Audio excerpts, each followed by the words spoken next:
Yeah. What you do? What you do?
All right, folks, welcome back to the show.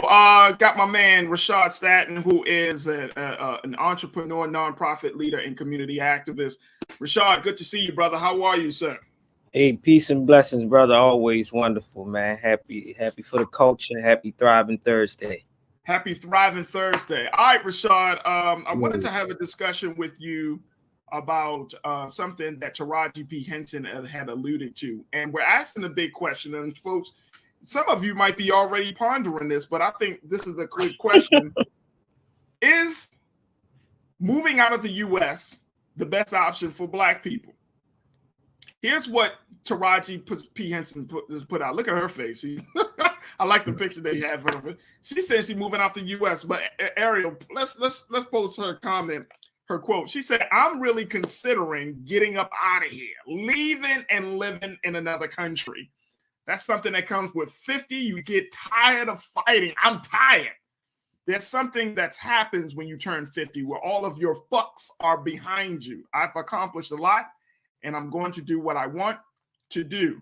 She said, "I'm at the point now where if I say I quit and I'm going to go travel the world, I can. It's so freeing." Where's your passport, Rashad? You got a passport already? I got my passport. I check it every 2 weeks to make sure it ain't expired.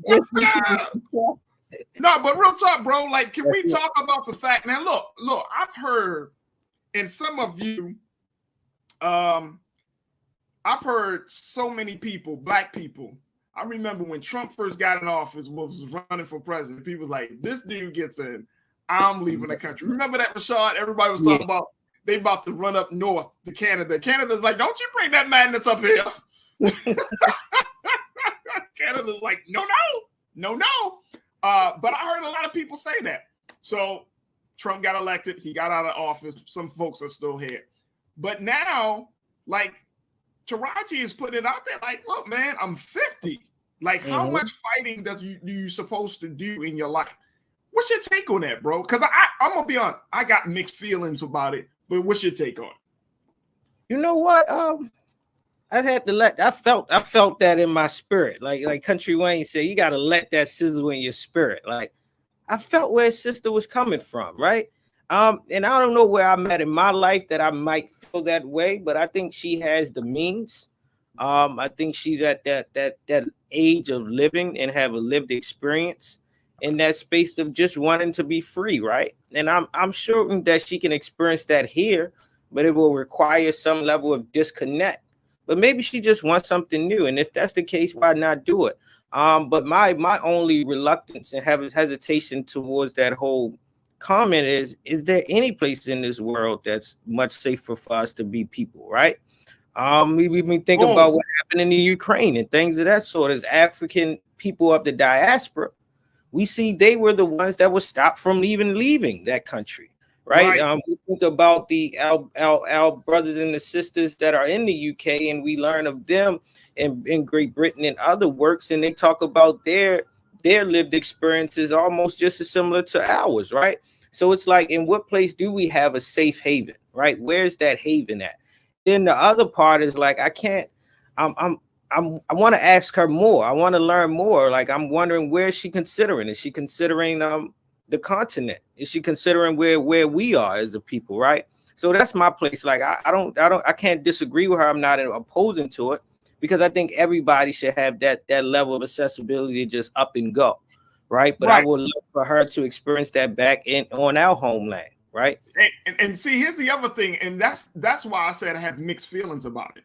Like, part of me feel like this is our home. You know what I'm saying? Like, we talked about this on this show, Sean. I'm not renting. I own this joint. Right? We're not leasing, and to give it back, we own this joint. Right?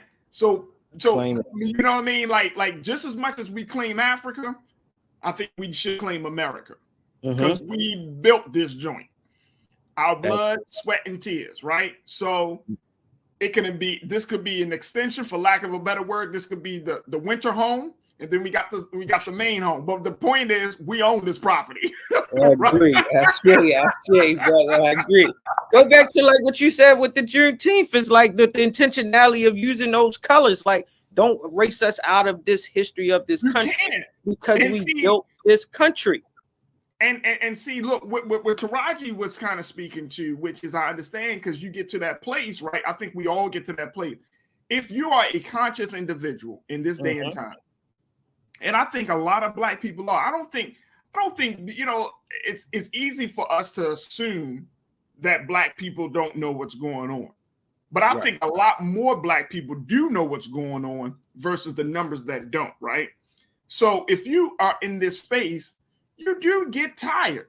Look, man, you and I personally, we do community work. I've been doing community work for over 20 years. Yes, sir. There are moments where I'm like, man, I'm ready to quit. I've heard some of the best and brightest. I've heard everyone from Dr. Conrad Rowell to the Honorable Minister Louis Farrakhan, to every Black leader has expressed the toll, the exhaustion of fighting for freedom, justice, and equality and liberation for Black people. Every Black leader, Dr. Martin Luther King, Malcolm X, just go through their writings. They got tired. So I don't want anybody to believe that no one gets tired.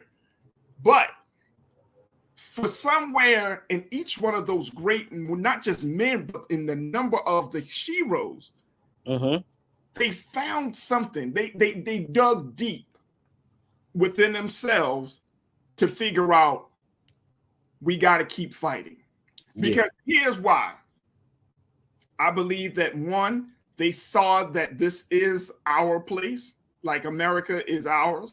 But then I know that, number two, what do you leave for the next generation? What future in this country? Because all the 13% that of Black people that make up this country, everybody can't move to Africa, bro. Yo, you hit it. When you said that, you know what hit me? It was that See It Through poem, like, running from it will not save you. it'll probably chase you around the rest of this Check globe. this out. You hit it. You hit it when you said what, and you act. And I think that's a legitimate question. What place on the planet is black people not catching hell? I'll wait. The government say we need research on this. I mean, seriously. International research.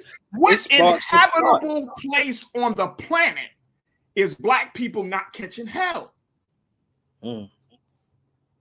See, we running from our destiny.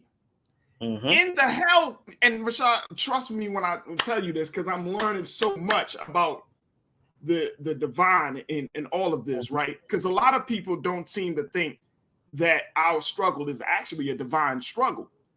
But the reality is, in the hell is our heaven. You know what I'm saying?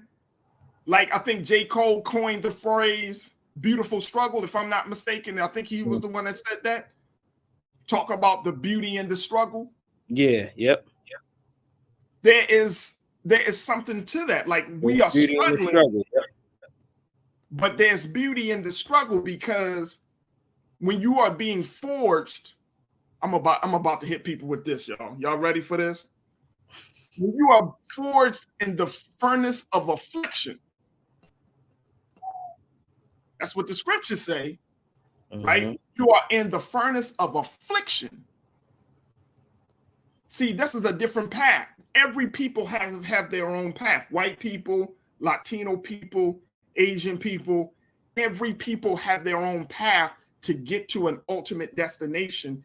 And black people, we trying to compare our story, our narrative, our path to somebody else's path.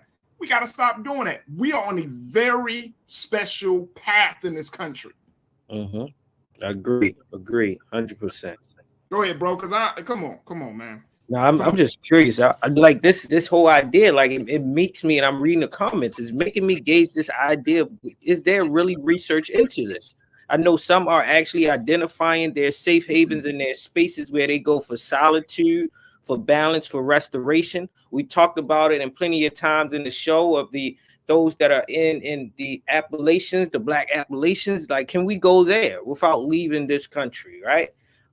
Can we go back to certain places and just disconnect in a space where we're not being subjugated in an influx of seeing all of this world, right? Because consciousness will bring you into rage, like we all know that to be true.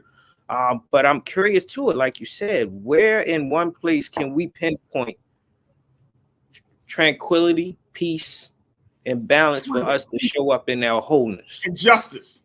And justice. Wait. Tell me, outside of the fake Wakanda. Because I got friends that studies international law, international politics, and are humanitarians, and they go across the world. They even go back to the continent.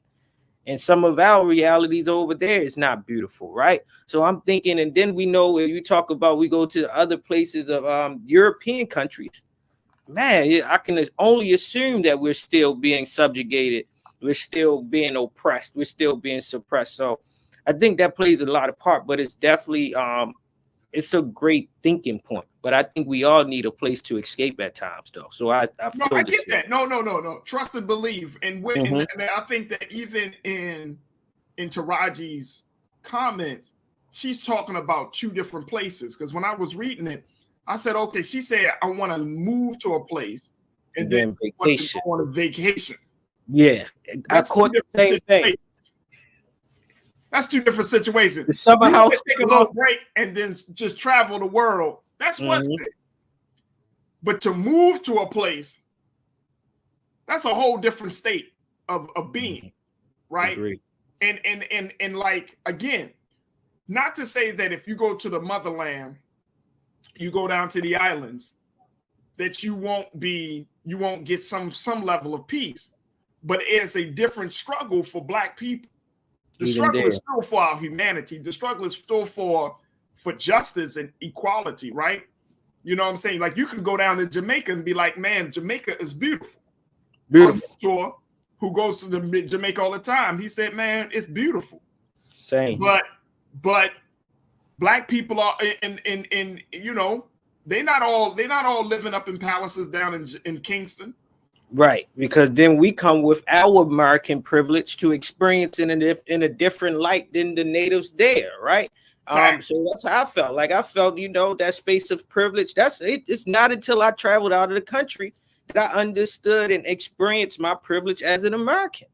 I mean, look, and that's because of the place we're from, right?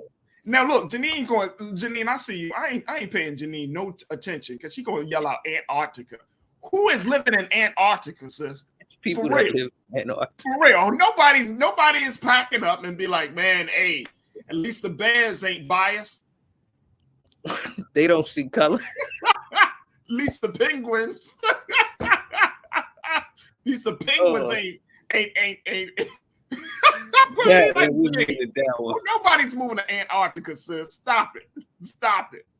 But I mean, seriously, you go to Europe, you're going to experience some level of hell. Hell, even if we go to the Middle East, the Arab nations still think that they're better than black people.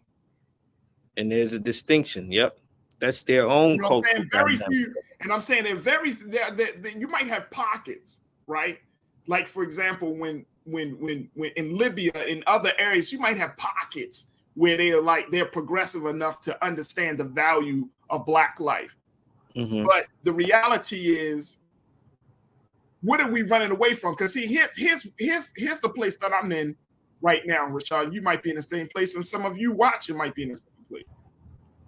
I'm tired of running from it. I'm trying to get to a place. I want us to get to a place where we confront all of this BS head on so that we don't give it and pass it on to our babies that's coming behind us. Like I got my 2-year-old daughter, Rochelle, you you don't need for them to go through it because mommy and daddy just got tired. I was always taught you die on your post. You don't stop fighting, you die fighting. I'll be damned if my son inherited the pain that I had to go through. That's not fair. That's not fair. I'm the same way. My son and my daughter, I don't want them to, well, what did you do, Daddy? Well, Daddy left the fight. Why did you leave the fight, Dad? Because Daddy was tired. Well, Dad, maybe you should have got your weight up. Maybe you should have got some exercise and kept going. And here's the other part. As blessed as I have been to be around some of the most prolific Black leaders, to be living in this very, very great time that we're living in, right? Part of me, and Rashad, you might be feeling the same way, bro. Part of me feels a little like, if I were to just go to a beach, run to a beach, or run to a place where I don't want to experience no pain, there's a level of betrayal. There's a level of betrayal that I start to feel on those who, you know, how can I run away from the pain when you think about Harriet Tubman, Sojourner Truth? They had no option but to fight. No option. Women who have some testicular fortitude than grown young men.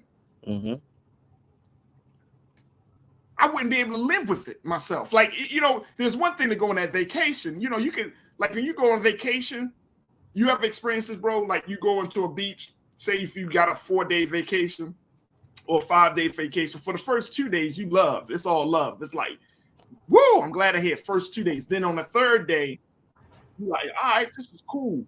You know, you're spending money. You're always in this paradise, this tropical place. And you're like, all right. The fourth day, you like, this can't be it. This can't be it.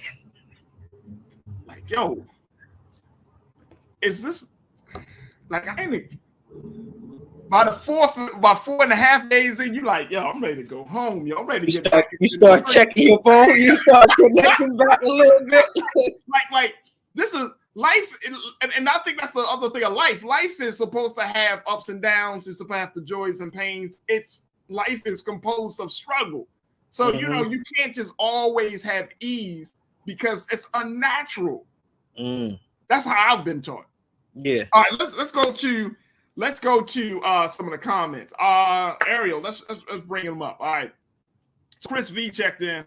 We got a lot of people that checked in, man. Yeah, they loving this one here, man. I think this one had to be another part 2 to this conversation. It's gonna have to be another part 2. Wait a minute, hold on. Somebody, I know, Mike. I hope Mike V. I want you to clarify a comment for me, brother.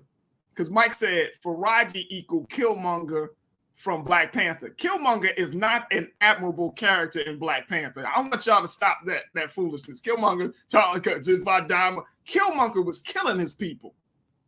He was going to rob Wakanda of its resources. Let's not get it twisted. Killmonger is not an admirable character in Black Panther. And I think many of us get that. We think like, no, he was a soldier. Killmonger was beating on the women. He was going to rob them of that of the resources, and he had no respect for authority. He was the Americanized hero. He was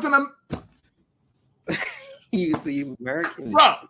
Bro. That's what the duality. I think that's why we can correlate it too, because it's some of our subconscious self. So it's like, yo, I really thought this way before. We know a Killmonger, right? So it made us relatable, but it doesn't mean that it's admirable. Right, because he cloaked it. He cloaked his hatred for himself in this language, like, if I, you know what I'm saying, I'm for the people. No, you're for yourself. You are a cancer. Look at y'all. Go back to Black Panther. Killmonger was not. He was not a good character. Break it down that way, though, Faraji. You're the first one I've heard break it down in that context. He's not a good character. That's why he was the villain. People were like, man, he's more of a man than Black Panther. He hated black people. But the point that he made is that he was made to hate himself. Because he was in the military. Y'all remember his story. He was in the military and he was conditioned to be a soldier. And he stopped somewhere along the line. He started to hate his own people. That's what made him dangerous. They made him king and all of that stuff, but he had no respect for the kingdom. He didn't want to abide by any rules. He is not an admirable character. All right, let's go to this. Chris said, I literally just mailed to get my passport renewed the other day. My man, Chris. I love it. Love it. Thank you, I'm Chris. Getting up right now. When we get off, I'm going to check my date. That right there. Sometimes you got to let the universe remind you, man. Because I'm going to see everything. There you go. Lenora, good to hear from you, sis. I thought about it too, but where would I go? My brother has said this is still the best country in the world, regardless how messed up things are. Perspective. You got to look at the pros and cons of where we are. You got to look at the pros and cons of where we are. I'm not saying that America, we know America ain't the best and isn't the greatest, but you got to look at the pros and cons of where we are. And some of us, we might talk, Rashad, some of us talk that like, man, I leave this country. As soon as you go over there for a week or 2 weeks or 3 weeks and you do your thing in your American way. Your privilege going to show. Your privilege going to show. You're going to want to come back a little bit straight. Like you said, the first 3 days are going to be beautiful. Because you're forced to adapt to something that you're not accustomed to. Right, there it is. So, Lenora, I hear you loud and clear. Thank you for checking in. Mike said, I came to the conclusion I need to stop chasing the American dream and be a part of the African future. You could do that from here, Mike. You could do that from here. Just a thought, brother. Just a thought. Nisa, 1971, checked in and says, look, mine expired, her passport. I need to renew it. I think eventually too many black people will not be allowed to leave this country permanently. They need us for war. That could be a sad truth. It could be a very sad truth, Nisa. Thank you so much, sis, for checking in. Janae, you said, and she can afford to do that, and she would have better accommodations than the average folk. But the idea is growing, especially if we can move amongst our people, make it a group thing. Do go it alone. Thanks. Well, I mean, Taraji can do that because she's got the resources, she got the time, she got all of that. But the reality is, like, again, what are we trying to run from? Mm-hmm. Or what are we running from, and where are we running to? Yeah, like you said, Roger, even in that reading of that article, you can see her dealing with that duality. Like, I have the means to do it, but then I'm still tired. She's still tired. She want to take a vacation. What she wants is a vacation. Mm-hmm. If she's talking about leaving the country, then suppose she leaves the country and she's not seen in the same light as we see her in America. You know what I'm saying? Which he went, yep, I agree. Would that change? Danita checked in and said, that's what I'm talking about. Is there any place for us? People of our hue aren't safe anywhere. There is oppression of our people everywhere. I would like dual citizenship. I agree. I think that we should get dual citizenship. I think when we go to the motherland, look, I know a couple of family members used to live in Ghana. You know what I mean? Ghana. Like I said, Libya, if you want to talk about places. But again, the fact is, we would still have to deal with, I mean, that works for us individually, but what about the collective? I mean, we got to stop thinking about the individual, bro. You know what I'm saying? Like that's it. Like, yeah, it might be good for you or your family or, you know, a couple other families, but the collective. How many people we leave behind to experience what we're trying to escape? Right. DeAndre checked in and said, with that being said, Taraji has points with her frustration. There's a ton of research to be made, though, especially when we are talking about moving internationally. Absolutely. King Saul, thank you so much, DeAndre. King Saul, good to hear from bro. The American dream was attained for one group and a dream for us. Yeah, I agree with that. But you know what, though? I told y'all what kind of energy I'm on right now. The energy is that you create your own future, man.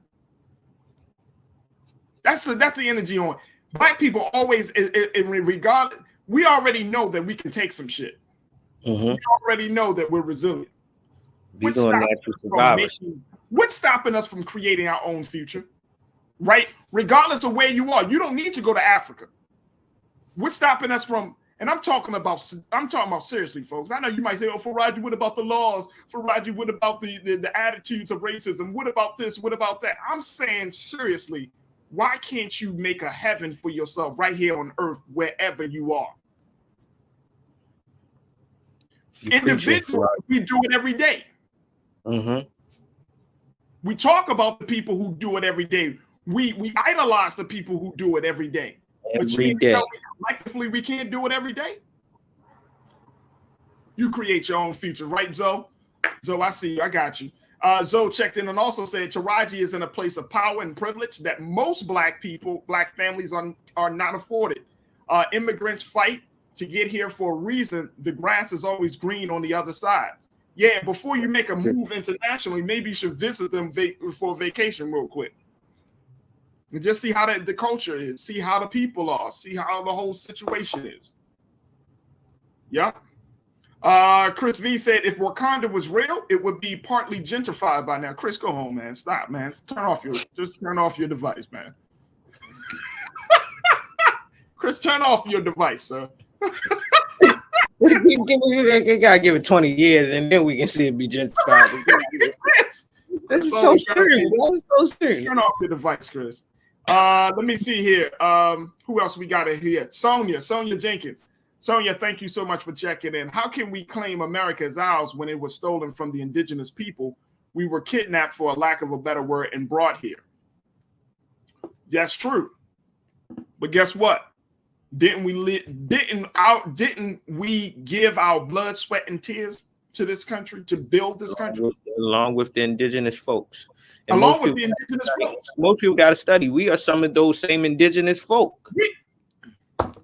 All of us ain't come over on no ship. Leave it just like that. There are black Indians. We do exist amongst the indigenous. You know I'm serious. I'm serious. And they will tell you, like, if you go and speak to some indigenous, y'all know some of us are us, right? Man. Right. Davey checked in. Faraji thinks he's too American to be a refugee. Climate and the decline of America might uproot a whole lot of people who don't want to move. I'm not too American to be a refugee. Look, man, look. It ain't about that, Davey. It's just simply about I'm tired of running. We're gonna confront this shit right now. We're gonna deal with it. I'm just tired of running. I'm tired of it, bro. If we're tired, then let's get tired and exterminating and uprooting racism and sexism and all those other isms. And I'm just tired of that. I'm more tired of that. Yeah, you damn right. This, and I mean, again, I've said this before, folks, but I'll say it again, Davey. If you look at America, there are very few places that are geographically as diverse as America, where you can go from one end of the country, mountains, and to the other end, valleys. And I mean, this is a beautiful country. I'm saying geographically. This is one of the most beautiful places that you can find in the world that has all of these different climates, different levels of topography, everything. And I'm just tired of running. I don't want to pass this on to another generation if I can help it. That's the space that I'm in. I don't want to pass this on to my children. Shit, bro. You know what I'm saying? So I would like, you know what? I'm like you, Rashad. I would love to have a conversation with Taraji and be like, hey, Taraji, what place do you have in mind that you're thinking about leaving or going to? I'm curious. I'm personally curious too, bro. I'm personally curious too. You know what I'm saying? And here's the other thing. Janine, you talk about it. The reality is Black folks are global people. We are global, international people. It's not based on, again, if you look at the history of Black people across the globe, we set up wherever we are, it don't matter. You got Black people in Europe, Black people in Middle East. You got Black people in the islands. You got Black people in Australia. You know what I'm saying? We are international people. We don't have to go to a place.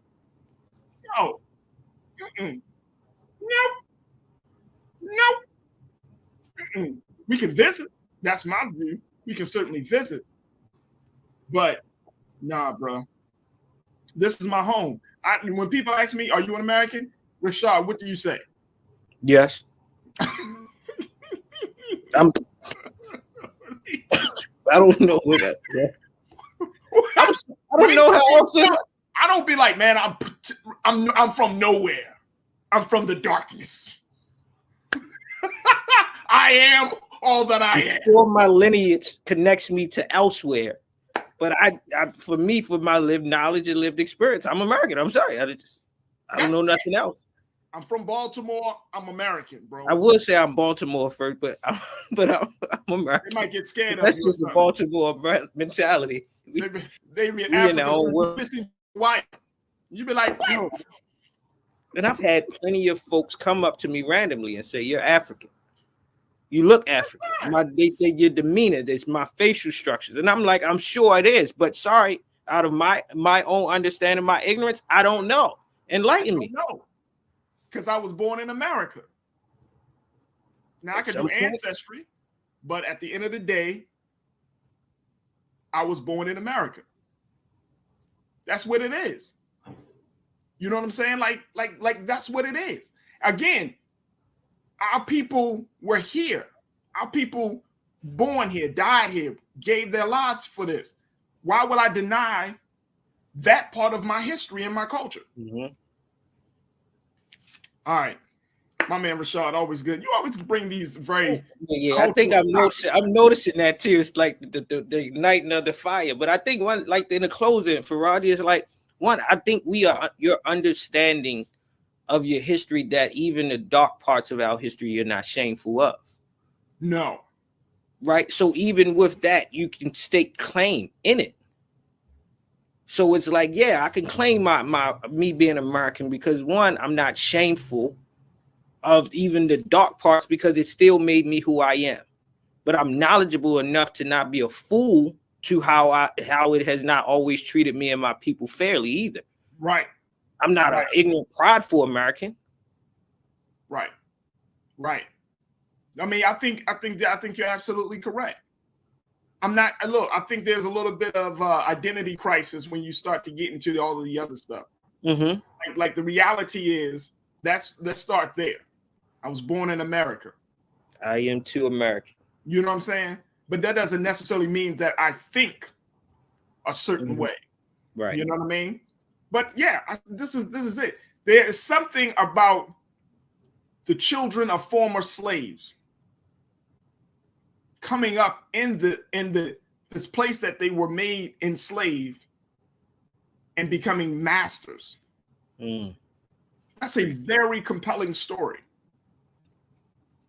And I think that we shouldn't run from that part of our narrative. Brother Roland got a great piece called The Year of Our Return, 1619 to 2019. I mean, we were put in this part of the earth for those, and there are others, our ancestors who were on that part of the earth, but we got to make the connection. And guess what? We can't be ashamed. I love how you say that, bro. We just can't be ashamed of our story, man. This is our story, folks. Again, every people has their own path.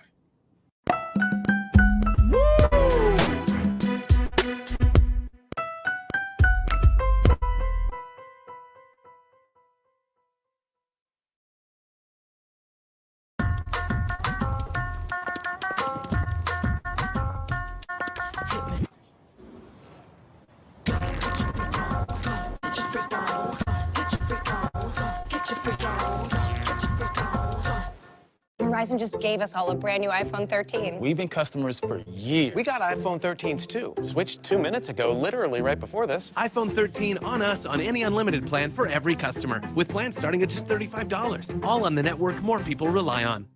Love our new Alexa. It's a Buick. Yeah, Alexa. Buick. Alexa. It's a Buick. It's an Alexa. It's a Buick.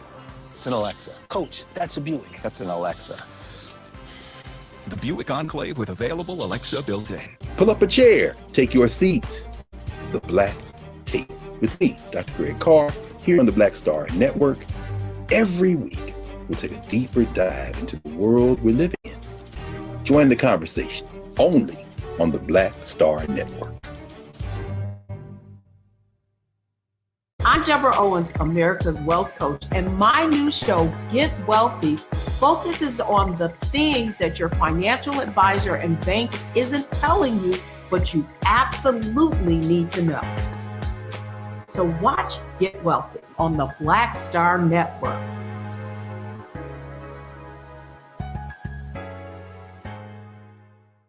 Folks, Black Star Network is here. I'm real revolutionary right now. Support this man, Black Media. He makes sure that our stories are told. Thank you for being the voice of Black America, Roland. I love y'all. All momentum we have now, we have to keep this going. The video looks phenomenal. See, this difference between Black Star Network and Black-owned media and something like CNN. You can't be Black-owned media and be safe. It's time to be smart. Bring your eyeballs home. You dig?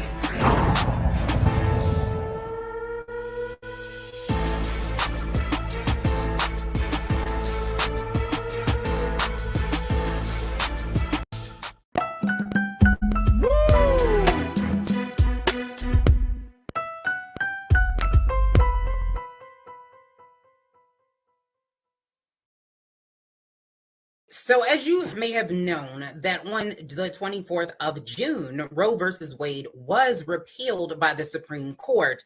And we are hearing different things coming out about how people really feel.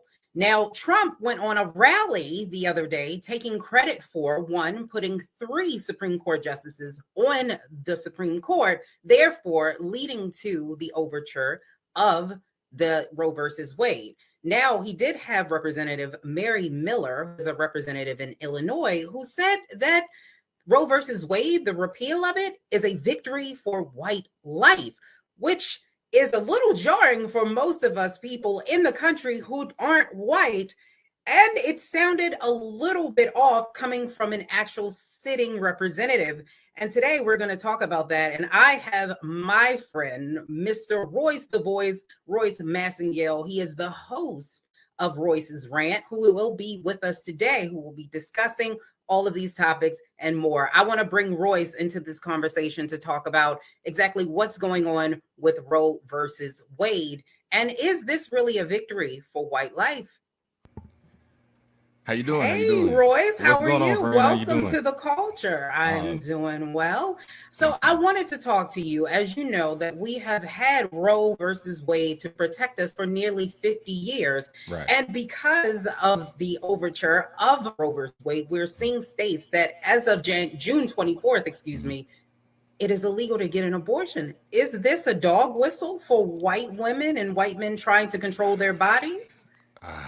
Okay, so here we go. All right, so first I do want to address I guess the media slip up or the accident on purpose or the on purpose on accident, statement that she made about white life. I'm trying my best not to look into that particular thing too deep because I've made mistakes when I'm reading from the paper because that wasn't coming from the head. She constantly was looking down at her script here, and sometimes you might get confused, white with life.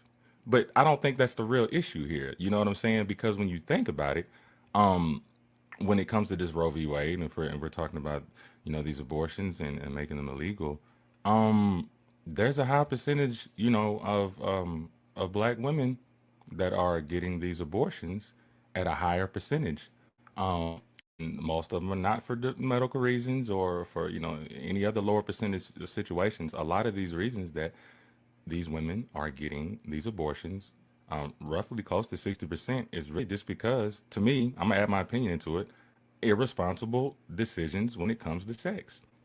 I mean, just keeping it real, you're having sex, you're getting intimate, the consequences of sex. There's two things: you can get STDs or you can get pregnant.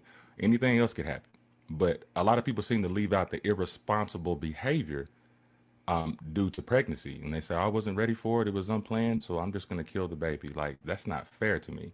So to be honest, go ahead. Let me ask you this. All right. So just going back to the question, is this a victory? So the way that you're talking, you believe that this is in fact a victory for white life? No, I don't think it's a victory for white life. It's a victory for black life too, because the black lives are killing the babies just as much.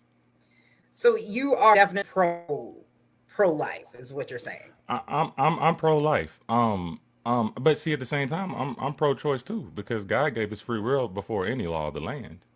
So you have the right to do anything you want to, but you also have to accept the consequences that come with it. If I were to make a law to say, "Oh, we're making this illegal," that would be kind of tough. I don't know if I could do that because it's to me it's placing like a God stature in a way, to each his own. But how I feel personally, like I couldn't do it. I couldn't do it. I could not.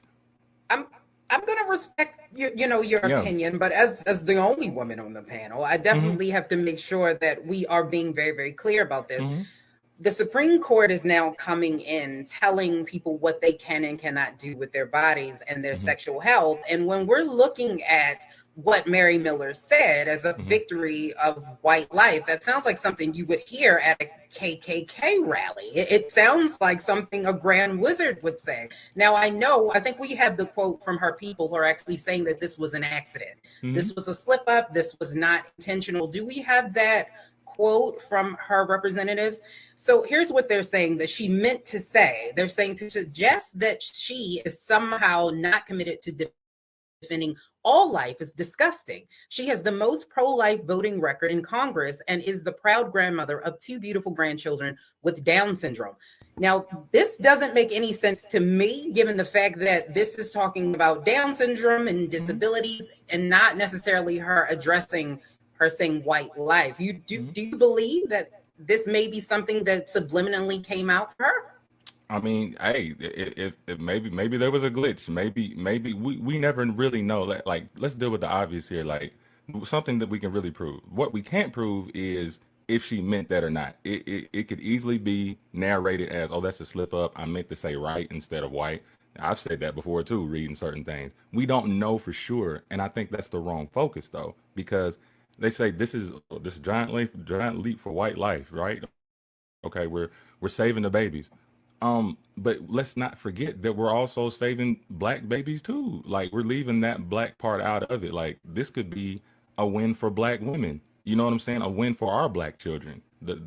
Because I'm not an advocate for abortion. So of course, if they're passing this particular law and it's reducing the amount of abortions or to just to net it all, that's a win for me, especially for black women, because we need our black women. We need our black children. So I hear that. I definitely hear that. I could care less if she said if this is a victory for white life. Well, it's a victory for black life too, if that's the case. I mean, I hear that if you are in fact not pro-choice and you are pro-life, but at the same time, you do not want a sitting representative with that type of mentality being on a puppy, because if she's saying that and it's an accident, it probably means she means it in her mind, and it just so happened to slip out. And some of the comments, I'm going to go to the comments really quick. We have Rashida Guess who said, no, sorry, she did not make a mistake. She meant that, and I'm not surprised. That's how white people feel. How do y'all know? We also shout out to Dawnita Jackson. Thank you so much for checking in. And she says the responsibility aspect should be added, but should be added for both men and for women, not just for women. I agree with that 100%, that it is not just women. Men are also out here making these babies. We're true, but at the same time, let's keep it real. Like nobody throws in men. They're like whenever women's back is against the wall with some of this stuff, like they always want to throw men in there. We know obviously it takes two to tango, but y'all say it's my body, my choice. It does take two to tango, but then it only takes one to make the decision. Come on now. Come on, chat line. But let's just be real. In Okay. a lot of these cases where there is choice, most men will leave that up to the woman. They want to take themselves out of the equation completely because they don't want the responsibility of dealing with something like that. Because that's a really big choice that you have to make. And I do also want to harp in on this. This is not a choice that is women are just taking willy-nilly. This is definitely a choice that women have to think about. And I think most women do. Speaking of which, kind of like going back to your comment a little bit, since you do believe in pro-life, and Clarence Thomas, this is another reason why Roe versus Wade, them repealing this, is concerning. Is this the beginning of a rollback? Clarence Thomas, the most senior judge, has stated that he is going to be looking into other things that the court has decisions that have been made. So one of the things, stare decisis, which means stand by, which has been decided, he actually said that it's overrated. So a lot of the precedents that we've seen, he's starting to say that those precedents are wrong, and that's something that Mitch McConnell actually did say. So now this could be a repeal for gay rights and same-sex marriage, and then we're also looking at contraception and whether or not they again will step in because of Griswold, and will they overturn that? I don't know. Do you think that we're going down a slippery slope? That's kind of tough, because I'm gonna give it to you as raw as possible, because like I try not to be politically correct, so hopefully you guys can decipher this. You know what I mean? I believe that first, I believe that as women and as men, because I'm taking from the comments too, I do agree with what you're saying. We do have to hold ourselves accountable for the actions that we make, first and foremost. Like, let's forget about this law and stuff like that that's trying to be passed, all right? You make the decision. Women have access to sex. You make the decision on how sex is going to be. You remember back in the day, I think condoms were rampant back in the 90s. You know, we had like little sex education and stuff. It was even in the rap songs, you know. Things were being preached about as far as safe sex, protecting yourself, you know what I'm saying? But now these days, it's like, even within the music and just within commentary, I don't hear anybody talking about having safe sex or just even things to prevent having a child. Like, I don't, Because Republicans didn't want want us talking about it. Do you know all the pushback that TLC got for having condoms on their clothes? Hey, Republican or Democrat, like, I really try to go as an independent thinker, like just common sense at the end of the day. And you're common sense ain't common no more. Are you a libertarian? I believe. I'm independent. I don't like them titles. If it makes sense on the right, then I go with it. If it makes sense on the left, then I go with it. It's all in what makes common sense. A lot of people just pick sides because, and they may know that something may make common sense, but they want to stay on that side because they're trying to stay loyal to maybe some I ain't gonna say stupidity, but let's stay away from that. Let's stay away from that because I know people are sensitive out here. You know what I'm saying? But I love y'all. But I try to stay independent if it makes sense. But going back to this particular subject, yes, I'm pro-life. Yes, I think that we all should hold ourselves accountable for the actions. We all know the consequences of having sex, unprotected sex. We know the two main things, STD or pregnancy. You know that there is a great chance that you'll get an STD. You know there's a great chance that you will get pregnant when you have unprotected sex. The man knows that too. But I also put most of the responsibility on the woman because they have access to that. They're the ones that can give themselves to a man. Okay. So all of a sudden now you're pregnant and now you don't want the child. But is that fair to the child? That's not fair. A lot of women like to bring up medical reasons or they want to talk about the R word. And I do adhere to that. But that's a low percentage on a bigger scale. And really to kind of sum this statement up or whatever, I feel like most of the women are using these abortions as a form of birth control, and they don't want to take the responsibility or hold themselves accountable what the real reason is. There's an undertone here that people are not explaining. Well, I'm not going to say that I agree with you because, we don't agree on anything, but it is what it is. But what I will say is what you're saying makes no sense then, because what they're doing is it's going down a slippery slope of repealing a lot of these things that will give people access to contraception. That is what Griswold was about. So now we're going down a path where they do not want you to get abortion. And I think most women do not use abortion as contraception, which seems to be the narrative out there. That's not the narrative. That's 60%. That is not true. Are you trying to say? Go ahead. No, that's just not. It's not true. Most women are not using this as a form of contraception. But if that is the case, and that is the stance that most conservatives are going on, why are we now talking about going after Griswold? So here's a quote. So from an event in 2013, Clarence Thomas, somebody asked him about whether or not he would keep the rules in place from the court. And he says that it's not enough for him to keep him from going after the other decisions that have been made. So he is looking at these things to repeal them. That does not sound like a group of individuals who makes any sense. How can you say that abortion is not okay, but we want to go back and look at contraception? It makes no sense. At least there we have to agree. So, okay, let me say it like this. All right, let me say it like this. Are you trying to say that, if they're going to go with this particular law here, are you trying to say that contraceptives shouldn't be available either? No, it should. It should. Okay. They're trying to take that I do away. agree. At least I do agree with you. I agree. I knew we would get something. Bring out the condoms. Bring out the condoms. Men, you need to be smart too. I knew we would get something, but let me go back to some of the comments. We've had some other people check in. Thank you so much for tuning in. Willie Frazier said, he's asking about Mary Miller. Did she vote against babies getting formula or women getting maternity leave? Alfred Elliott is saying, but the white birth rate is low. And he's saying that that's what she meant to say. Just say in. Thank you so much for tuning in. He's saying, she meant it the same way you're in a room full of brown haters. And I kind of agree with you. I think she meant it and it came out and people said something about it. I'm pretty sure that's what she meant, even if it was only in her own mind. Let's just say that. And we have Tyrone who checked in. Thank you so much, Tyrone. He's saying, there are not many who will voluntarily choose safe sex, especially men. I think that's a conversation to be had as well. Rashida, thank you so much, Rashida. And Rashida Guess is saying, this man is going to make me burn my dinner. I'm so I'm sorry. assuming she's Don't burn that talking good. about I bet it's good Jill. too. I bet it's And good. Janelle Field is saying, dude is so lost, he might need a higher caliber of woman because the women I know do not use abortion as a form of contraception. Me either. Thank you so much. Me. I don't know anyone either that actually does that. So let you me really. So I had to rebuttal that a little bit. You know, I still think there's a lot of emotional things going on here.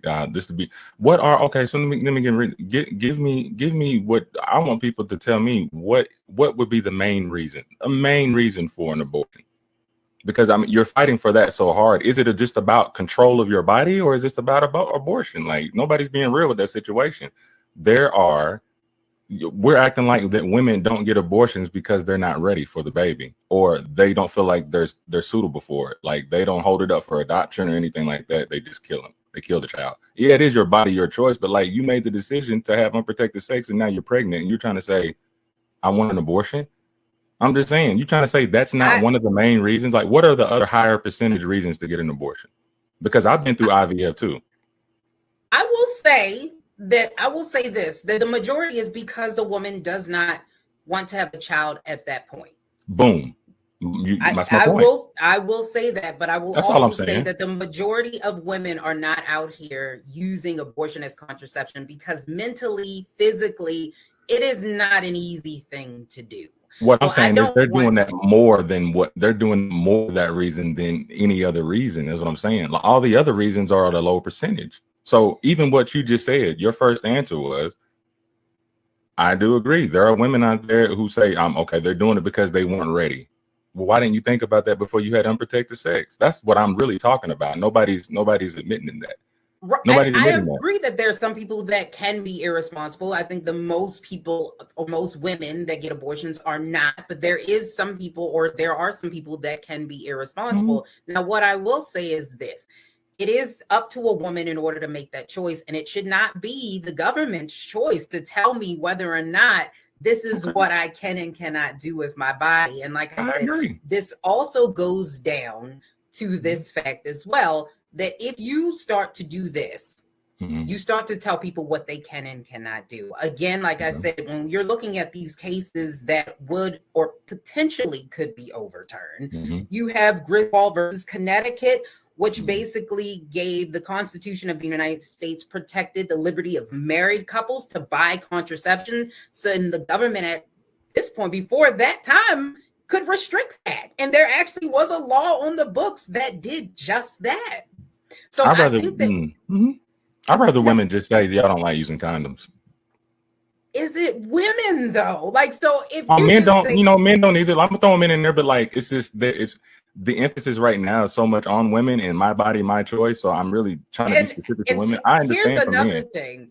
Here's a comment that I'm seeing here. Protection is not 100. It's not 100% proof. Condoms do break. You are right, but guess what? Going in with bare skin is 100% chance of pregnancy. What odds are you choosing? If you had a choice, commentary to wear a condom or not, what has a better percentage of pregnancy not being pregnant? A condom or no condom? So you're hanging on to the 6%, but do we know how many of those individuals actually use protection?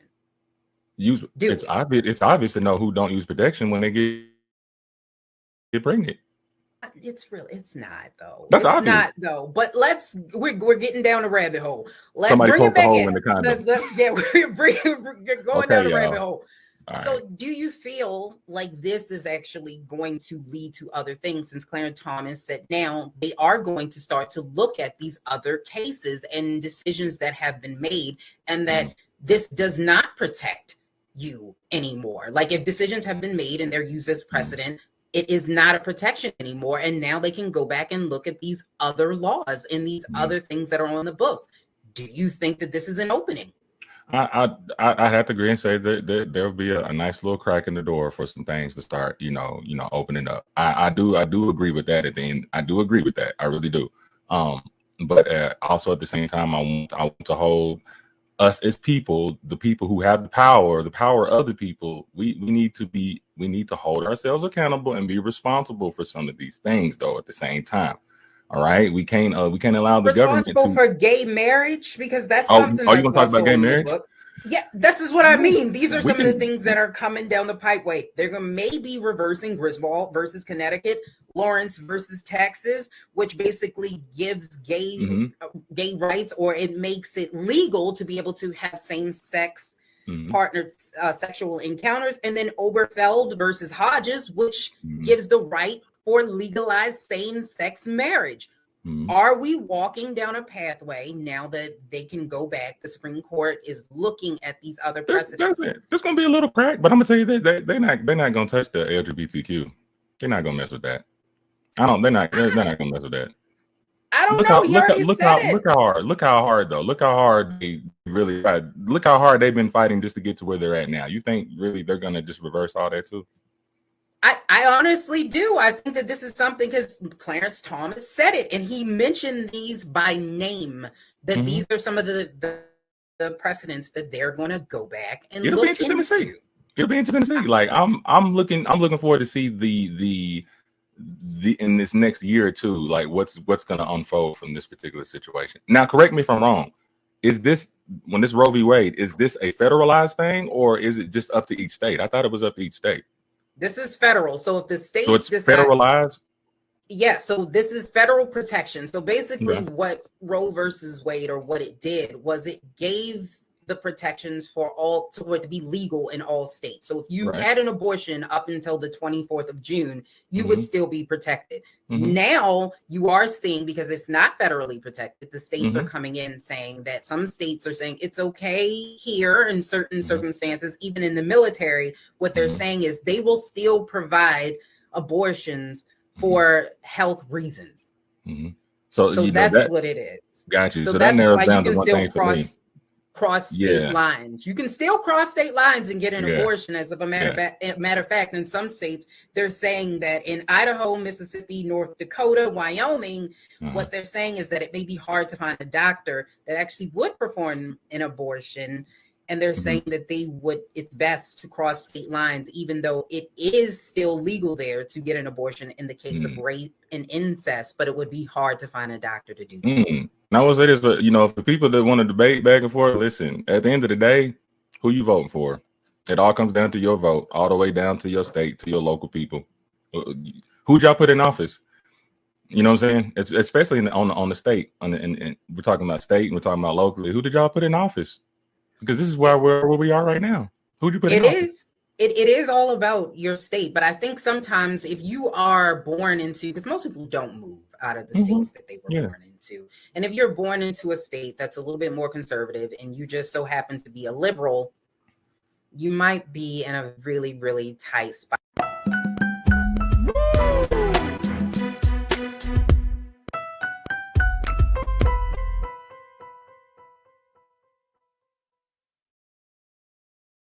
iPhone 13 on us for every customer. Current, new, everyone.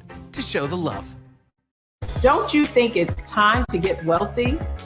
I'm Deborah Owens, America's Wealth Coach, and my new show on the Black Star Network focuses on the things your financial advisor or bank isn't telling you.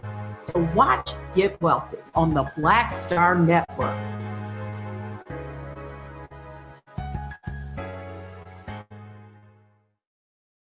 Hi, I'm Dr. Jackie Hood Martin, and I have a question for you. Ever feel as if your life is teetering and the weight and pressure of the world is consistently on your shoulders? Well, let me tell you, living a balanced life isn't easy. Join me each Tuesday on Black Star Network for Balanced Life with Dr. Jackie. We'll laugh together, cry together, pull ourselves together, and cheer each other on. So join me for new shows each Tuesday on Black Star Network, A Balanced Life with Dr. Jackie.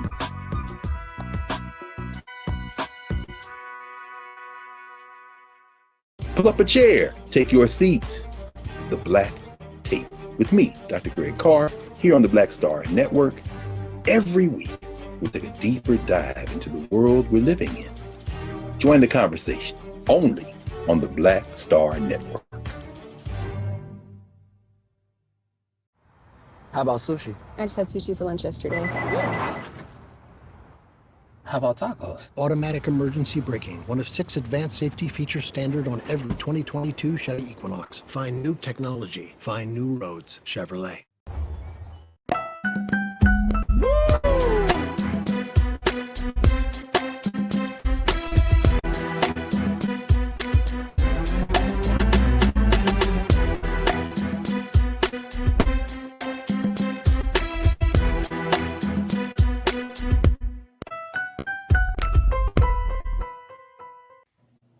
right, folks, welcome back.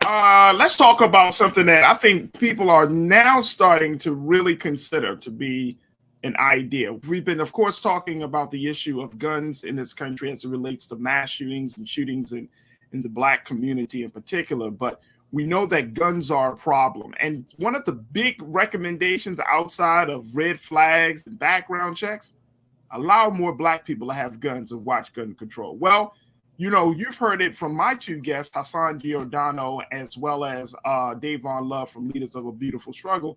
Both say the same thing. Well, guess what? We might have another supporter of this idea. Check this out.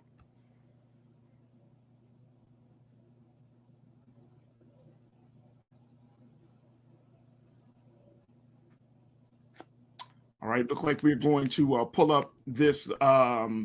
We're going to wait on that. Want to bring in Culture Crew member Brother Sinead. Brother Sinead, real quickly as we pull it up. Looking at this idea of Black folks having guns. People are saying if Black folks had guns, we will see some serious gun control. How viable of an idea is that? Oh, check this out. Here it is. Mm-hmm. Check this out.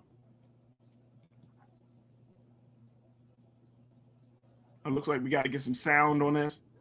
Ariel, let's add some sound to this. I'd like to say this real quick as a gun owner, that taking those AR-15s off the market,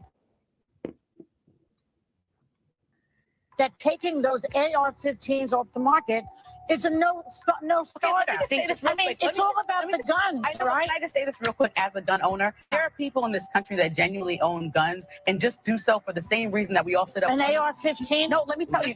Okay, let me give you a story. There's a man in Connecticut that watched his neighbor have a home invasion and watched their whole family get killed. He built his own AR-15 because Connecticut won't let you buy them, but you can abide by rules that allow you to build them. And then he has one in his house to protect his family because he never wants to see that happen again. He is a Black man. It's odd. Most AR-15 owners are former military, 35 plus and married. So that's all I'm saying is that they're not just crazy people. Okay. Here's the thing. Once Black people get guns in this country, the gun laws will change. Trust me. Boom. That's what happened with the Black Panther. Black people have that. Trust me on That's what happened with the Black Panther. What? Joy Behar? Mm-hmm. Joy Behar? She's telling that to a Black woman? Well.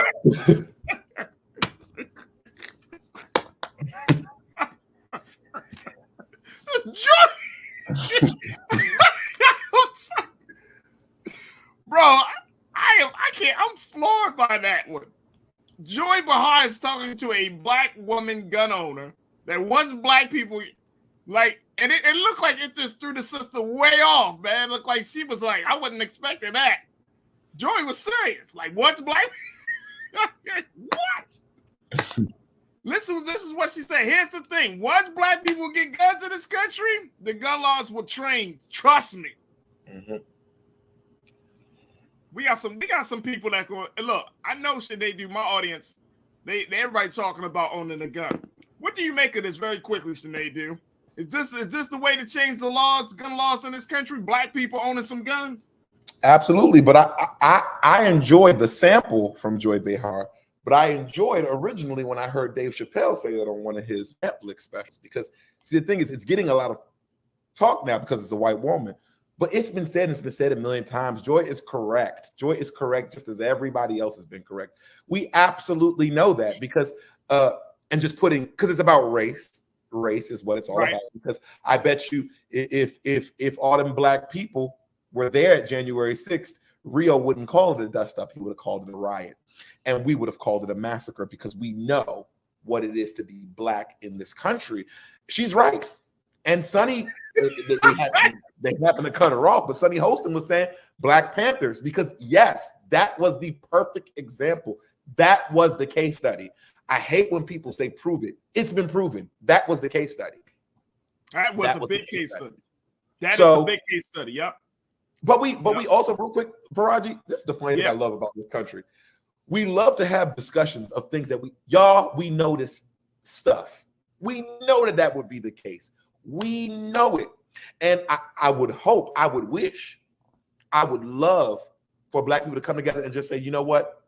Let's all go and do it. just because, even if we're not going to use it, let's just go and, if we really wanted to change and we know that this would change it, let's go do it and prove 2 points at the same time. Hey, brother. If it's going to lead to some real change, I mean, you know what I'm saying? Let black people have some guns in this country. Watch the gun control laws change. There we go. Hey, Joy. Thank you. Sinead can say it. Hassan, Davon can say it. Sisters across the country.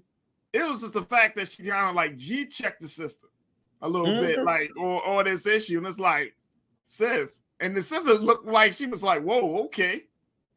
Wow. But you know, Faraji, that's not new. That's not new. When she checked her, it reminded me about the many white people who believed in the civil rights that Martin was marching for, not when he died, when he was living. Yeah. When he died, everybody jumped on.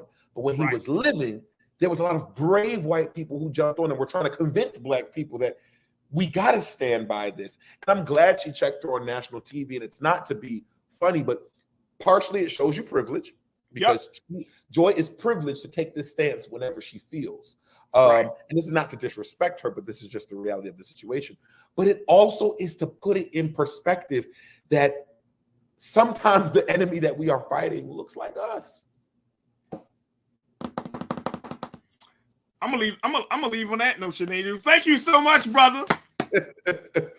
Thank you for being so good for the culture, brother Sinead. It's my pleasure, man. Thank you for having me. I appreciate you. Talk to you soon, brother. Thank you so much.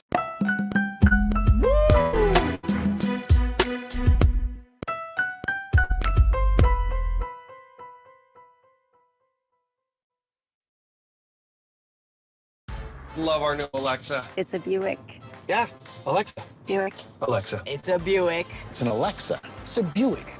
It's an Alexa. Coach, that's a Buick. That's an Alexa. The Buick Enclave with available Alexa built in. Over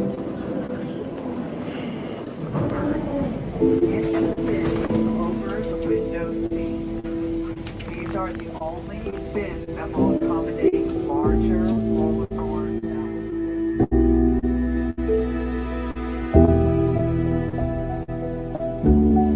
They put 10 in here? 10, and you don't come out till you die. And you eat here, you hoop in. Oh my God.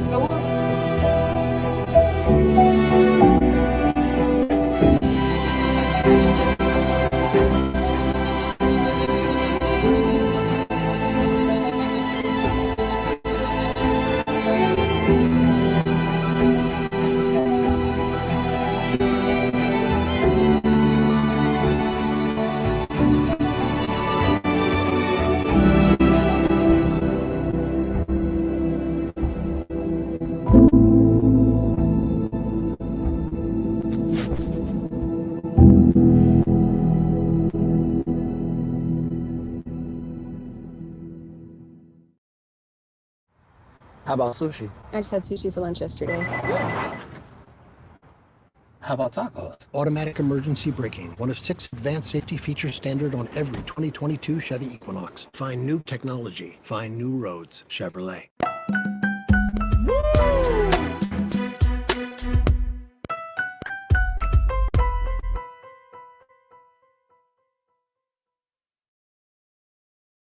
New report that the FBI has officially put out saying that active shooter attacks in 2021 doubled over the recent years. Now, folks, this is coming out as a result of what we saw in just Buffalo just a couple of weeks ago. And now the FBI is saying that these attacks are starting to happen more and more. Violent rampages, as has been reported by the Washington Post, that carried out on active shooters increased significantly in 2021, with 61 such shootings last year. Let me just share with you a little bit of some of the latest findings from the FBI. Check this out here. Check out this quote, folks. In 2021, these 61 attacks occurred on average about every 6 days in the United States. Wow. There were 30 such shootings in both 2018 and 2019. About 1 in 5 of the active shooter attacks in the FBI report was also a mass killing, which is federally defined as a single incident with at least 3 victims. Others killed fewer people, or in some cases, no one at all. In total, 103 people were killed and 140 wounded in the 61 incidents, a tally that did not include any of the shooters. Now, this is coming from the Federal Bureau of Investigations, the FBI, to talk about the severity of this situation. And now we are in 2022, and we're looking at more cases of active shooters attacks, where there might not just be cases of just one active shooter at one place. There might be one active shooter at multiple locations. I want to bring in today's Culture Crew members. Lise Winnie, host of Millennials Anonymous podcast that can be heard on where podcasts are streaming, to be a part of this conversation. And as we answer the question, how concerned should we be? Elise, good to see you as always. Sis, how are you this afternoon? I'm doing well. How are you? I'm good. I'm good.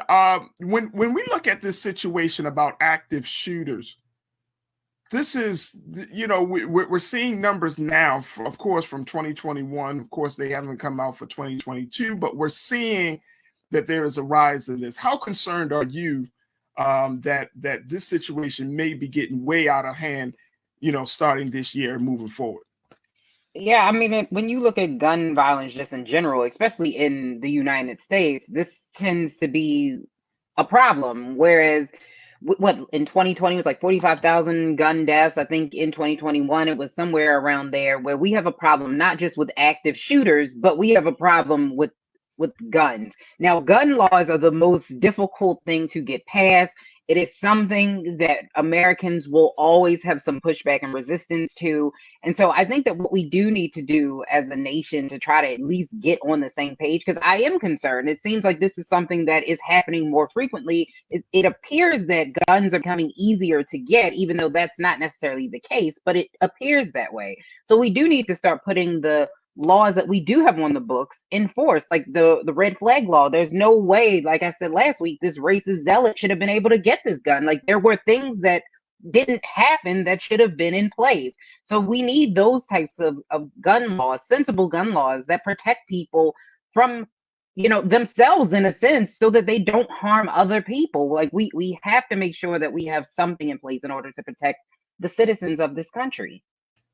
Yeah, I would totally agree on that, Lisa. I mean, I feel like, the FBI and, some of these like law enforcement agencies, it's interesting because they see these things happening, but I'm not hearing enough in terms of how they're planning to like either stop this completely, how they plan to get to the root of this. And I think that that's interesting. There was the case you brought to my attention, which was the case out of Texas, where there was an active shooter at a school. And you have to ask the question, these folks seem to be getting younger and younger. I'm talking about the perpetrator. I'm talking about the actual active shooter. They seem to be getting like younger and younger.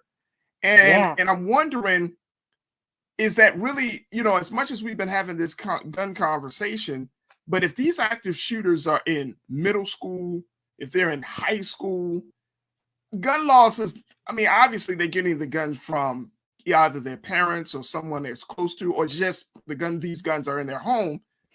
But I feel like there's something else missing from this conversation when you have young active shooters. It's not just about guns.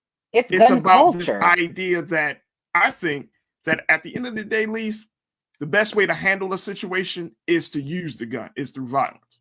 It's gun culture. So in America, we love our guns. That is what we stood for and stand for. And that's one of the things that in this country is true as American pie and racism. We love guns. And so when you look at gun culture and kids are growing up where guns are glorified, and then one of the things that has always scared me as a parent, and this is a conversation that I have with my spouse, who is an avid gun supporter and gun owner, that sometimes I think, especially when it comes to children, they're almost like toys. Like, have you seen these guns that are like, they're pink and they're colorful and they're, I think that we have to really start saying what guns are. It is a weapon. It's not which a lot of people, well, it's a tool. No, it is a weapon. A gun was made in order to kill. That's what it's made for. And so when we see this being glorified in you know, in television, we see people glorify this in music. I think that it brings about the gun is power, and this is what you do. It's cool to have a gun. You see all the kids on social media with guns. This is something that is impressive. So we do need to change the culture around that this is a weapon. This is not just a tool. This is also a weapon, and it is not a toy. Yeah, I mean, I would agree. I'm looking at the details, folks, and you know, if you are in Texas, you probably have been hearing about the story throughout the day, where a suspect was taken in custody as an active shooter now check this out, Lisa and folks, at an elementary school. Yeah. At an elementary school in Uvalde, Texas. And according to what police has already put out, that suspect is in custody. The school district, Uvalde Consolidated Independent School District, said that the shooter was located at Robb Elementary School and asked people to stay away from the area. Uvalde, Texas is located about 90 minutes west of San Antonio, but at an elementary school. So I don't know, and we don't know just yet whether the suspect is a student, whether they're a staff member, whether they're a parent or community member. We just don't know. But I cannot, I mean, look, I grew up in the 80s. Yeah. You know what I'm saying? In the 80s, when you went to elementary school, that was like when you just went to school in general, that was one of the safest places outside of your home and outside of like a church or a mosque or a faith institution. Like those are the big three places that as a child you felt the safest, right?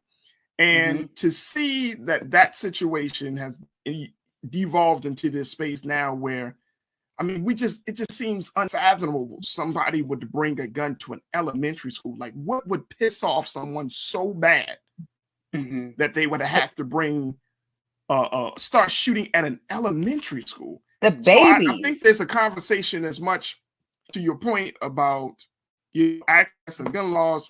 There's also this conversation that we have to have in this country, and like you mentioned, the gun culture, like around mental health and how we see violence in this country.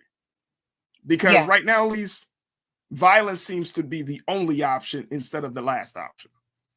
I agree, and I think that we don't understand the communication of it, and we have been programmed that violence means power. It means strength. So if you are violent, it means that you are the strong one in the situation, and that if you communicate or back down, that somehow makes you weak. So yes, that's part of it. But I think that when you look at mental health, like even under the Trump administration, there were a couple of policies of mental health that would prevent people who have mental illness from being able to access guns. That was something that was repealed. But then, of course, under Biden, he went and put that back in place.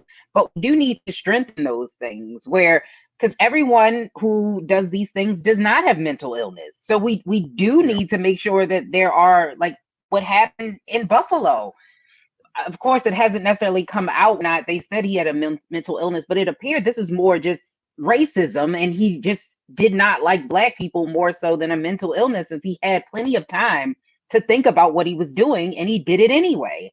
So we do need to put things in place. There are a lot of red flag laws and things like that, and they don't always work. So we have them on the books, but we do need to strengthen them so that they actually protect the people that they're supposed to. Yeah. But again, because this is a gun issue, this is going to be an uphill battle. And when you're seeing all of these elections taking place, I don't know how, when you're looking at what the Democrats are trying to do, especially with the elevation of crime right now, how to handle this issue where you can make sure that people don't feel like you are threatening their guns and you're not overly using the police at the same time. Like, how do you manage this issue? Which honestly, I don't know.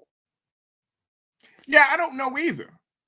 I don't know. I mean, I think culturally we could have some conversations. Like if we're seeing a lot of these active shooter attacks taking place at schools, I think there's some credence to teaching and educating young people about gun violence, gun safety, and most importantly, learning how to deal with your emotions and dealing with your feelings. I mean, it's interesting. I remember growing up, and I feel like bullying has always been a part of the school culture in some way, shape, or form. I was bullied and I know people are bullied, but it never occurred to me that, that in order to get my bully back, I wanted to shoot and kill him. You know what I mean? It's just never occurred to me. But what I think that nowadays, like, there has to be a much different conversation. I mean, I think children are so overexposed to violence.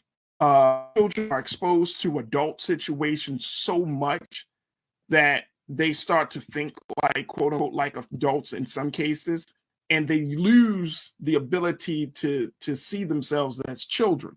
And I may be completely wrong, Lise, but I just find it to be very disturbing when children take on the burden of making adult decisions and trying to deal with a situation.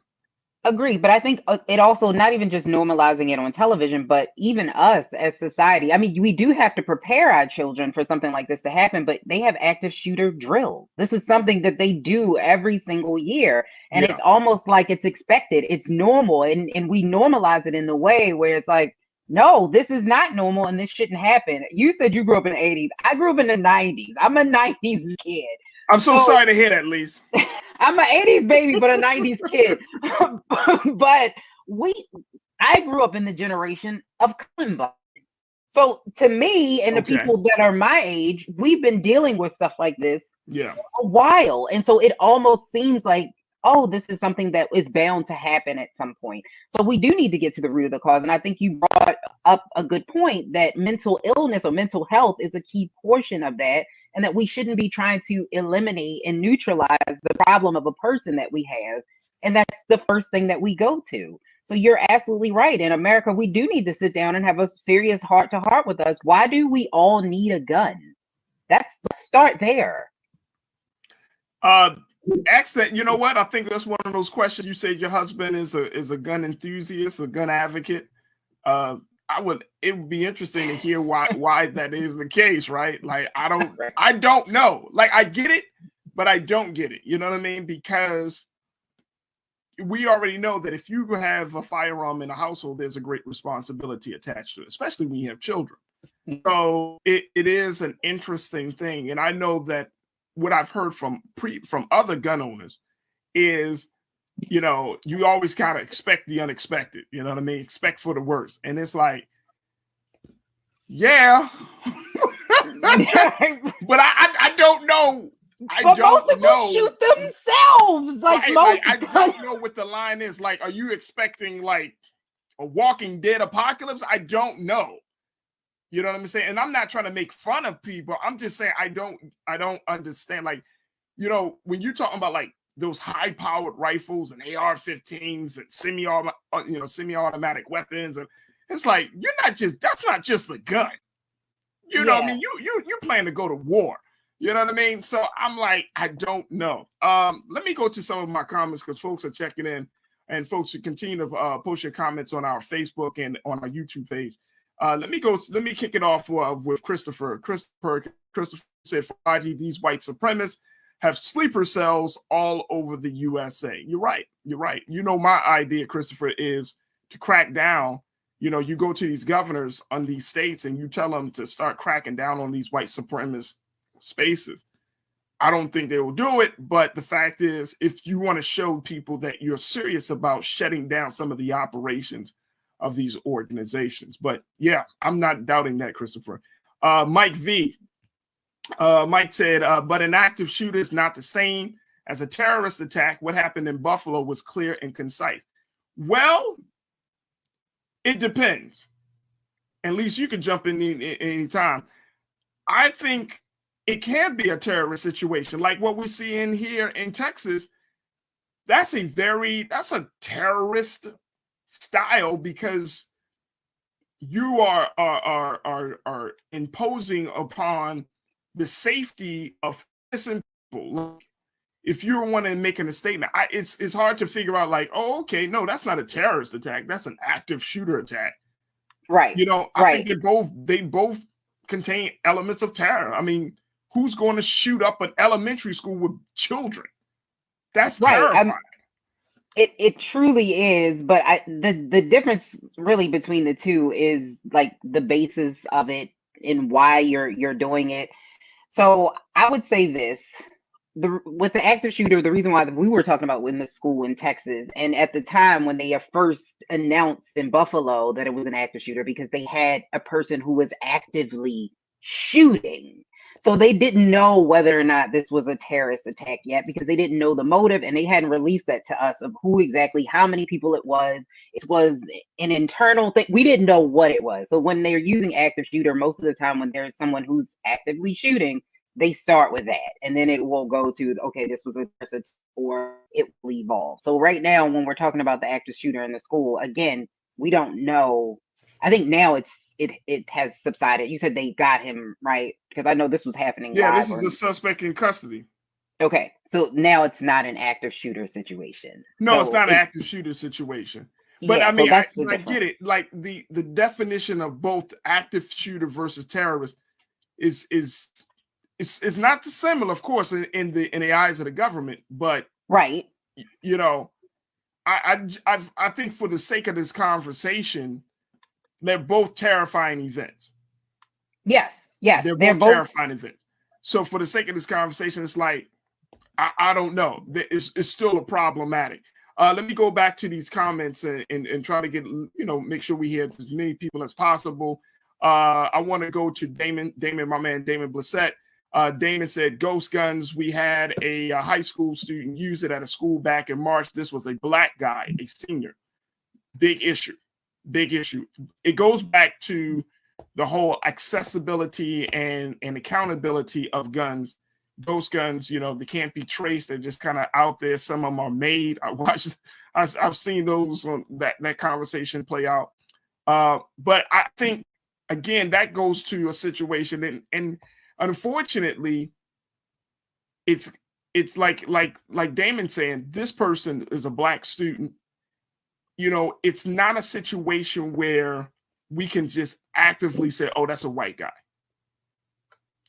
It's violence is so pervasive in this country, Elise. And to your point, violence is so pervasive in this country. The culture of violence is so strong in this country. It's literally affecting everyone. We just talked about a couple of weeks ago in California, an Asian man, just shooting up a church. You know what I mean? So you can't say, oh, back in the day, we did have that stereotype saying, oh, yes, it must be a white man. I'll never forget when the DC sniper. Oh, yeah. Yeah. And everybody was like, oh, you're white van. That's a white man. That's what a white man would do. And then I was not just one black man, it was two. And then the one of them had a Muhammad as last name. I remember watching TV, it's like, oh, God. This is not good for us. You know what I'm saying? Like, I mean, I'm serious. I was just sitting there like, John Muhammad, Lee Malvo. Oh, God. Like, this is not good. This is not good. We all been there where we like, oh, no. But, it's one thing to have two black guys. Another thing to have a black guy named Muhammad who was at the center of it. And you're like, and then it was just all crazy. It's like he was a part of the Nation of Islam, and you're like, okay, here we go. You know what I'm saying? It was a very interesting and very kind of like concerning period. Go ahead. Yeah, and what I will say is that when looking at that, no, we shouldn't automatically assume it. You should not do that, and you're absolutely correct, because I think the definition of what they're kind of like hazy. Yeah, is what they consider to be a mass shooting and what's not considered to be a mass shooting, depending on the organization. But the majority, it seems like in this country, like 53, like it's a weird number. I have to find the exact statistic. Like most of them just so happen to be Caucasian males. Men tend to create or do stuff like this a lot more often than women, and they tend to be Caucasian. So when we're looking at that, when you look at it in, I guess, the traditional sense, it seems like it appears to be more of them. But if we look at it in a broader sense of what is a mass shooting, is a drive-by considered a mass shooting, then it kind of changes the dynamics now, doesn't it? Right. Because the mass shooting as defined by the government is 3 or more people that have been killed. So if you're talking drive-by, then that can certainly qualify as a mass shooting. Wow. Let me go to get to some more folks really quickly. Brother King Lee, who checked in, he said, my last year of high school was 1978 in DeKalb County, Georgia. And at that school, some kids had knives, but I don't recall any stabbings. Yeah, different time. That's what we're talking about, essentially, a different time. Let's go to Mike V. Mike checked in and said, look, guns were the instruments of toxic masculinity and Anglo-Saxon hegemony of African and indigenous people. All of such can be traced back to European colonialism. Yeah, I think so. I think you're right on point for that. But that does not take away. Here's the thing, Mike. You and I both know it, brother. That does not take away from the fact that we, as Black people, have now kind of inherited that same mindset, right? And it's hard, Lise. I don't know if we can even have the conversation, like you just mentioned, drive-by shootings. I don't know how to have those conversations about mass shootings in the Black community, right? Because no, we don't traditionally see Black children or a Black active shooter go into a place and start shooting up the place. But we do hear about drive-bys. We do hear about shootings throughout the Black community. We know that Black on Black violence is a very real, is a very serious situation. So we do hear about that. So I don't know if those the conversation around mass shootings, active shooters and terroristic shootings, I don't know how they should be had in our community.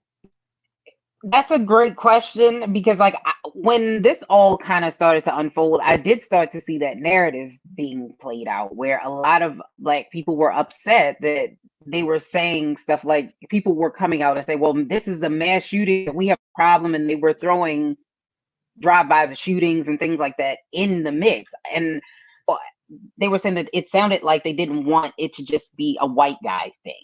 Because again, white men do this majority of the time. When you look at what has happened over the statistics of history, they tend to be white males.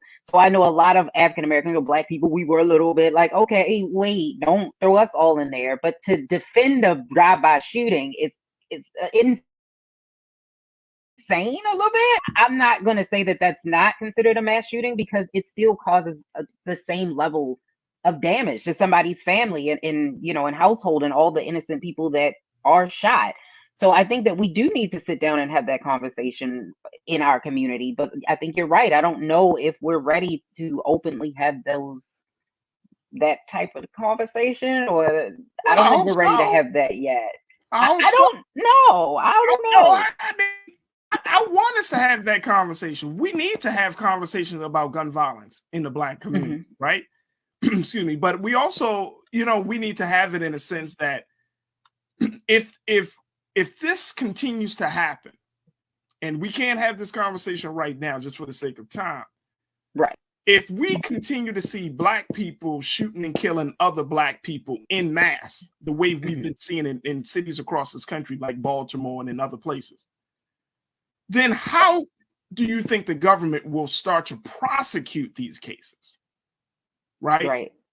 So little Donnell, 16, 17 years old, he goes by and he starts shooting 3 or 4 people.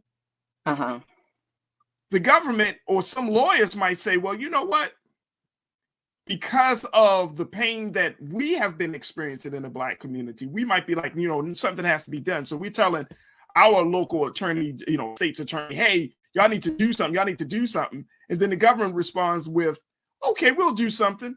We'll start to say that any young Black person who commits that type of shooting is going to be, their shooting is going to be considered to be either an active shooter or a terrorist attack, or they're going to be seen as a mass shooter. Now the ball is dropped where Lil Donnell, he's not getting juvenile years. Right. He's getting grown man years as a mass shooter. Yeah, and that may turn the tide, and that's going to ruffle some Black folks' feathers, because we're going to look at it and say, no, the government is looking at your 16, 17-year-old as a grown-ass man or a grown-ass woman. Right. And they're going to start to prosecute them as a terrorist, as domestic terrorists. You know what I mean? Like it can go it can go in a very, very crazy space. Mm-hmm. Yeah, no, I agree. I agree with that. And I think you're absolutely right. This is something that we do need to be open with, but it's something that we do need to be careful with because, like, over criminalization of our youth is something that is an issue. So we do need to be very careful with this, but we do need to have the conversation and make sure that people that are doing these things are being held accountable, and we're not creating a wall of protection that stops them from actually being held accountable for the terrorizing of our own communities, which is unfortunately happening like all over the country. And we want to make sure that we are doing the right thing. In America, we have a gun problem, and we need to be able to say that out loud. No matter the race, we have a gun problem.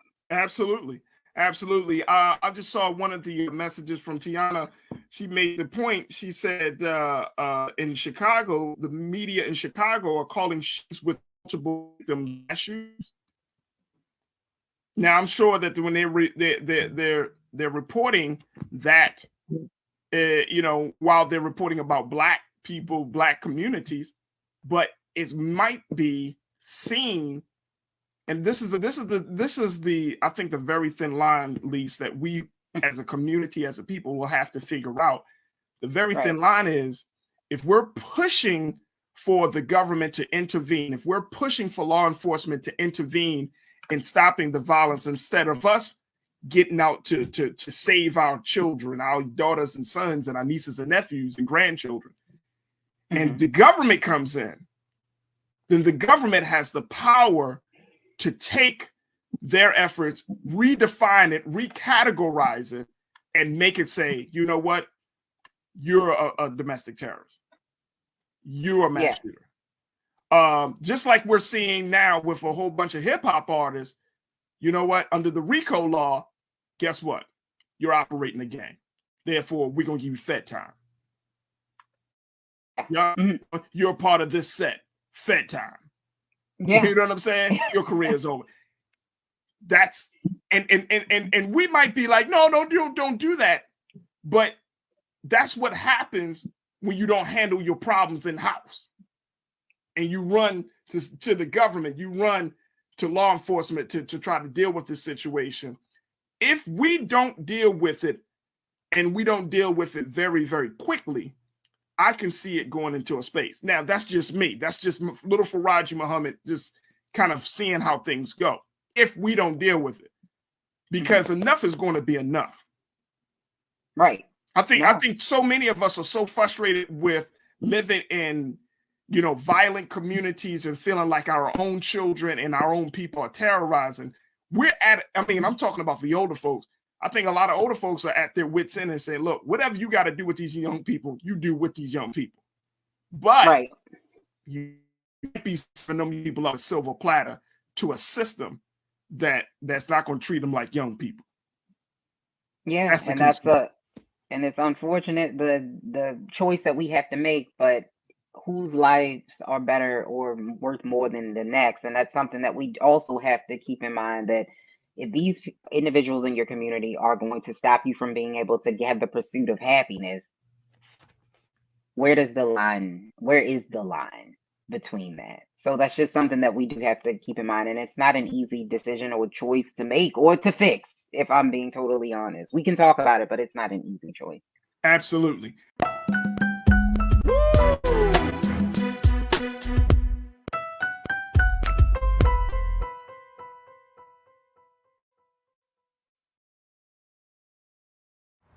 How about sushi? I just had sushi for lunch yesterday. How about tacos? Automatic emergency braking, one of 6 safety features standard on every 2022 Chevy Equinox. Find new technology. Find new roads. Chevrolet. We're all impacted by the culture, whether we know it or not. From politics to music and entertainment, it's a huge part of our lives, and we're going to talk about it every day right here on The Culture with me, Faraji Muhammad, only on the Black Star Network.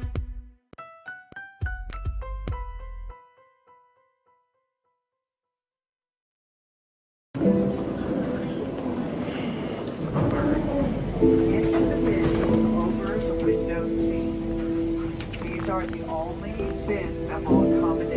larger, fuller born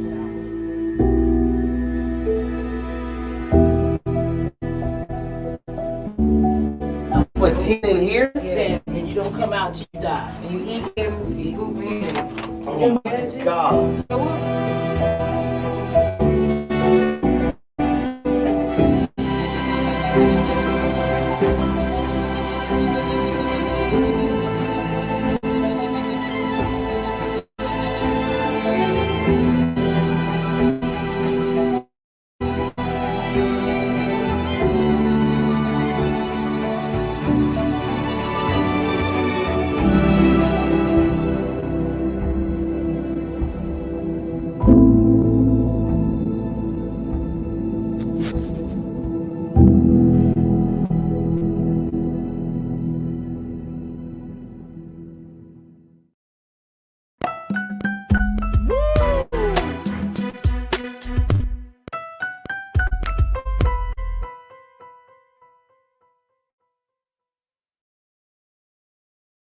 I wanted to switch gears because as we're discussing all of these things that are happening, you know, they can kind of weigh on your mind. Well, today I wanted to highlight and have a conversation about Hood Huggers International. Now, the Hood Huggers International is a group of Black folks that are changing the game about Black life and culture and social justice issues, the mountains. Let me just share with you what they're all about, folks. Keenan, if we could post that quote. Here's what they're about. Hood Huggers is a partner organization of Asheville Creative Arts. That's Asheville, North Carolina. That serves as a vehicle for community engaged social enterprise work, environmental work, and art in the Asheville, North Carolina area. Asheville is a city in western North Carolina's Blue Ridge Mountains, a province of the Upper Appalachian Mountain Range known for its vibrant art scene, historic architecture, and African American contribution. Folks, it is Hood Huggers International that is moving to bring Black folks into mountain life. But they're doing it in such a way that they are continuing the great tradition that was started to revive what they call Affrilachia. Are y'all familiar with this? When I saw this, was like, oh, you know what I mean? Like it was just one of those things like Black people in the mountains? Yes, Affrilachia, folks. And this was a terminology that was coined by a Kentucky-based writer and poet, Mr. Frank X. Walker, that focuses on the cultural contributions of Black artists. Now, here to talk to us a little bit more about this is culture crew member Rashad Staton, who is a nonprofit leader, an educator, and advocate / activist. Rashad, thank you so much, brother. Always a pleasure to talk to you. How are you today? Always. I'm blessed and favored, brother. Thank you for asking. Hope the same is for you. Yes, sir. Absolutely. Rashad, Affrilachia, excuse me. Affrilachia. The idea that Black people are expanding, we're working in these spaces like the mountains of Appalachia, right? But have you ever heard of Hood Huggers International? Never, brother, never. And I just love the framing of the term Affrilachia, how they merge African with the Appalachian. Man, I love Black people. Our innovation, our culture is always going to stitch us in the places that we exist in. I didn't even know, out of my own pure ignorance, that Black folks lived in the Appalachian Mountains, but I'm not surprised either in the fact that they have created a community, have created an international network and organization to support themselves and to keep their culture enriched and thriving, man. It just says a lot about who we are in our natural state of being and us taking pride in our heritage, our culture, and our representation. So for me, Rashad, the reason that I wanted to just, talk a little bit about this is because my hope is that we can start to have conversations about how to expand our work, right? We have been conditioned to believe that once it comes to outside of the urban centers, that we're not needed anymore. That push, that social justice push is not needed anymore. And one of the things that about Hood Huggers International are saying, no, we do need a space because we have environmental issues, we have social justice issues, especially in some of these smaller rural towns where Black people are congregating.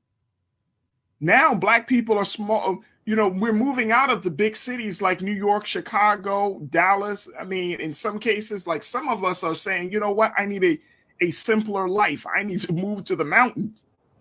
But once you make that move to the mountains, then you got to deal with a whole new set of issues that stems from white supremacy and racism and environmental challenges. So I wanted to at least bring this to the forefront of people's minds that, you know, to see Black folks in this new space is something both very empowering and very promising. Yeah, I agree, man. And I'm looking at the comment that we got from one of the, the viewers here that talks about we always existed in the mountains, and the fact that those are tapping into our ancestry and our even Indian ancestry, and how we were always interconnected, and how I speak of, like, I'm deaf into history, and I spoke of like Nat Turner after the rebellion, seeking refuge in the Indian territories and not knowing how to differentiate us from those Aboriginal and Indian persons, right? And it just speaks to us always existing. And like you said, us knowing our land, us knowing our people, and us knowing our community, that we are not singular in fact that we only exist within these urban populace, but we exist in other rural communities as well. And what we see in these rural communities as a community togetherness, in a space where it's not just dealing with the social issues that show up in our disheartenment of how we interact with humanity, but how we interact with nature, right? And these folks understanding environmental consciousness and understanding how to sustain themselves using the nature around them just shows us, if we tap into our original state of being, that we can always thrive, and we can always use our nature to make sure that we are sustainable and that we can live a fruitful livelihood. So I think a lot of what we might be seeing from hoodhookers can easily translate back into urban communities, as some of their programming around education, arts, around history, and around expression. We see this in very smaller subsidies in our urban populations, but how do we take this unique approach of this smaller community that have found a way to create international footprints? I think that's something that can allow us to scale out with the minimalist distractions that they may get versus those that are already residing in urban populations. Because, like you just said, we are watching another migration of Black and brown folks across this country, going back to rural areas, going back and moving outside of just the common grids and things that we have often been perceived to think that's only where we reside at. Right? We watch this differentiation of like these de jure segregation policies that move us from the cities out into the nearby counties, but we're also now populating these rural areas, and we're going back down south rather than these northern upper northern southern states like Maryland is, but we're going further down south to get that. And we're seeing this even in the rural communities that are surrounding, you want to say Houston, Texas, or surrounding Charlotte, North Carolina, and the surrounding these areas outside of the Atlanta that we all seek pride in. But we see these others existing in these communities too. And I'm just willing and curious of what we can learn from them that we can sustain ourselves in these urban populations. Absolutely. I want to bring some comments in, folks. Post your comments. Let's get to them. Shalinda said Black folks were already in the mountains.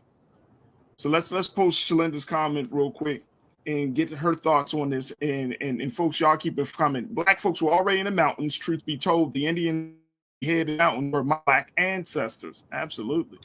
Absolutely. I love that. I love that. Lana checked in and said, look, I'm from a small town. I think this is Arkansas. Am I not in AR? That's Arkansas, correct? If I'm not mistaken. Is that Arkansas? I believe that is. Y'all gotta forgive me. I know, letters and stuff or initials for the states. I'm gonna say Arkansas because she said the Midwest. I've been in the Midwest since college. I just bought 6 acres and trying to buy 7 more. I want to go home. The air smells different. Trust me. Lana said, yep, that is Arkansas. All right, Lana, thank you so much. No, you know what? Lana, let me tell you something. You know it and I know it. You understand the power and the value of land. So if you got 6 acres, that you got a nice piece of land there, right there. But and then you're trying to buy 7 more. Come on, sis. You're gonna have to grow All some power food to for you. it. She's gonna have to grow some food for it. You're gonna have to grow some food. She want to go home. The air smells different. Trust me. And you know what, Rashad? It's interesting because like our generation, well, you're younger than me, but I think we're still like I'm on the tail end of the generation. But the fact is, like our generation, those your age, a little bit older and leading up to my age, we don't know about this part of our culture, about being a part of the land, about living in the mountains, about that. I mean that I think there's a segment of young people of the next generation who are into that. But we've been so urbanized, and I don't even know if that's a word. Is that a word? I don't know, but you Urbanized can get by coined for it. everything. You get coined That for it. the idea of us going out, living off the land, tilling the land, cultivating it, going on a farm. I mean, generally those things happen when you get into your 40s. Like I'm in that space now. Like, oh, that'd be dope to kind of have a farm. You know what I mean? That'd be dope to Simplify grow life some a little food bit. that I could actually eat. That would be dope. Like I would want my children to eat what's coming from the ground. You know what I mean? They don't have to worry about the processes of stuff. Like how do we get our people, especially the next generation, how do we get them to be excited about just getting back to this natural place? Yeah, I think one is it's a natural like rise of consciousness and awareness that we're starting to see, right? Yeah. And the fact that we understood that we eventually moved from this space where slavery enforced us and enslaved us to the point that we saw agriculture and sustaining and cultivating land as oppressed labor. But even as we became emancipated, we then found out clearly in our history and read deeper beside what's given to us in the educational system that we gain a sense of our own worth and value and our own dependency and autonomy. That when now we're raising consciousness and vibration in our community, we're starting to be very self-aware that we should go back to what has allowed us to thrive independently on our own and not be dependent on societal norms or urbanization that provided us once at a time further opportunities and employabilities. But the reality is these mills and these factories that was once thriving in our country has now been displaced and has all been sent out into other countries. And America is not one of those places that have a strong hold on agricultural development. So it's that space of now, if our country doesn't have the business framework, we as homes and houses and communities must attain to that opportunity so that we can ourselves continue to live, continue to thrive, and we can actually remedy a lot of the social indicators and determinants that's holding us back from progressing, right? If we can continue to do urban farming and community farming, like you said, it removes the toxins, the pesticides and all of the ills that is made when it's being produced by these larger corporations that want to see monetary gain rather than healthful gains in us as our humanity and our biological makeup. So I agree with the sister.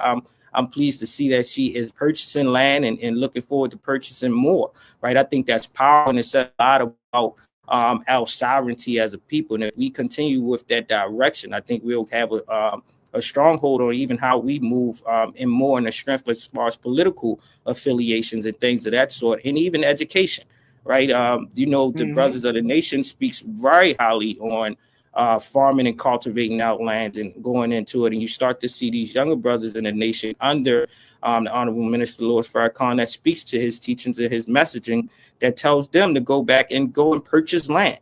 That is one way of us gaining our independence and our sovereignty and everything else. So I love the idea of this, and I love that it's giving us another avenue to freedom and liberation. Oh, no doubt. No doubt, bro. Let's go back to the chat. Let me see what Janae had to say. Janae always trying to be funny, Rashad. Always trying to crack jokes. Look at Janae. Let's bring up Janae's comment, please, Keenan. as we're talking about Hood Huggers International. Folks, if you haven't heard of the group, y'all should check them out. They're talking about reviving Affrilachia. Janae said, I am not ready to live off the grid. Plus, it's cold. I take some moments off the grid. I understand those, sis. I totally understand. I think that's why you have an organization, Hood Huggers, and other organizations out there to show us that it can be done. That it can be done. And I think that it helps at least to open up our minds. Not even if you don't jump fully into the lifestyle, but at least you know that maybe I can try this, every couple of weekends during the year or something. You're going up to the mountains with some professionals that can help you to understand the beauty. I mean, just to expand, because here's the place I'm at as well, Rashad. Like, when we talk about self-care, sometimes people say, oh, self-care is going out and buying, going to the store or going to and those things are nice. But self-care, when I think of self-care, I'm thinking about you becoming one with nature. I'm thinking about you, putting the phone down, walking away from the social media, and just getting into a place where you can breathe, you can take in new oxygen. You can stand on the top of a mountain or looking over the ridge where you can see the sunset. You can, just letting your body, to Lana's point, stuff starts to smell different when you're at the top of a mountain. You can breathe and you can let the energy of the tree, the energy from the sun, the energy from nature to feed you. So, Janae, I hope you don't have to go in there when it's cold, sis. You can just go out there when it's like a nice warm day. I don't know what city you in, but I would highly encourage, all your major cities, there are places, especially like on the East Coast. And then, of course, on the West Coast, you got mountains all over the place. But take the time to do that level of self-care, not just getting like a massage, or those things are nice, trust and believe, a mani and a pedi, I got you. But that self-care, being one with nature, I think would change your life. Ryan, now this is Ryan. I want to, let's take a look at Ryan's comment. I think this is absolutely excellent. Ryan said, the further you get away from cities, the more freedom you have. I want us to think about this, Rashad.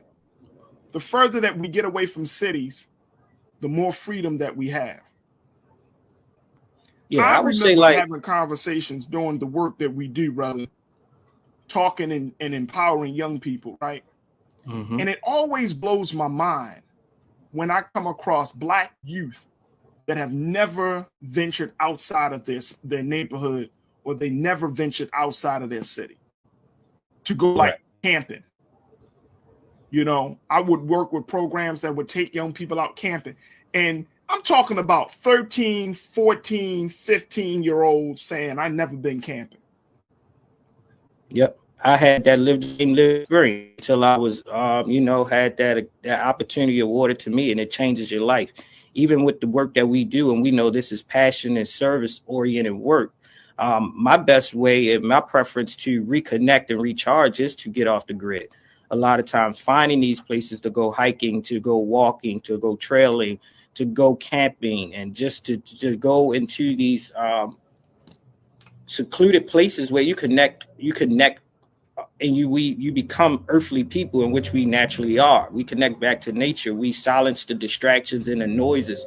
We minimalize other people's projections and the falsehood of what society should define as success. But it allows you to listen to your own thoughts a little bit more, to listen to nature, to watch God show up in miraculous ways, and you're more likely to hear your higher self and your conscious self when you are have intentionally removed yourself from these things that we know everything is not oftentimes for betterment. So I always encourage others, and I've even started to take my son on these excursions, and even encourage my parents and especially like my dad to just get off the grid, go in there. And as I started to climb, this definitive space of accessibility and leadership and power and influence, I've learned that a lot of those that we would identify as thought leaders, visible public figures, they actually use their gains to get away.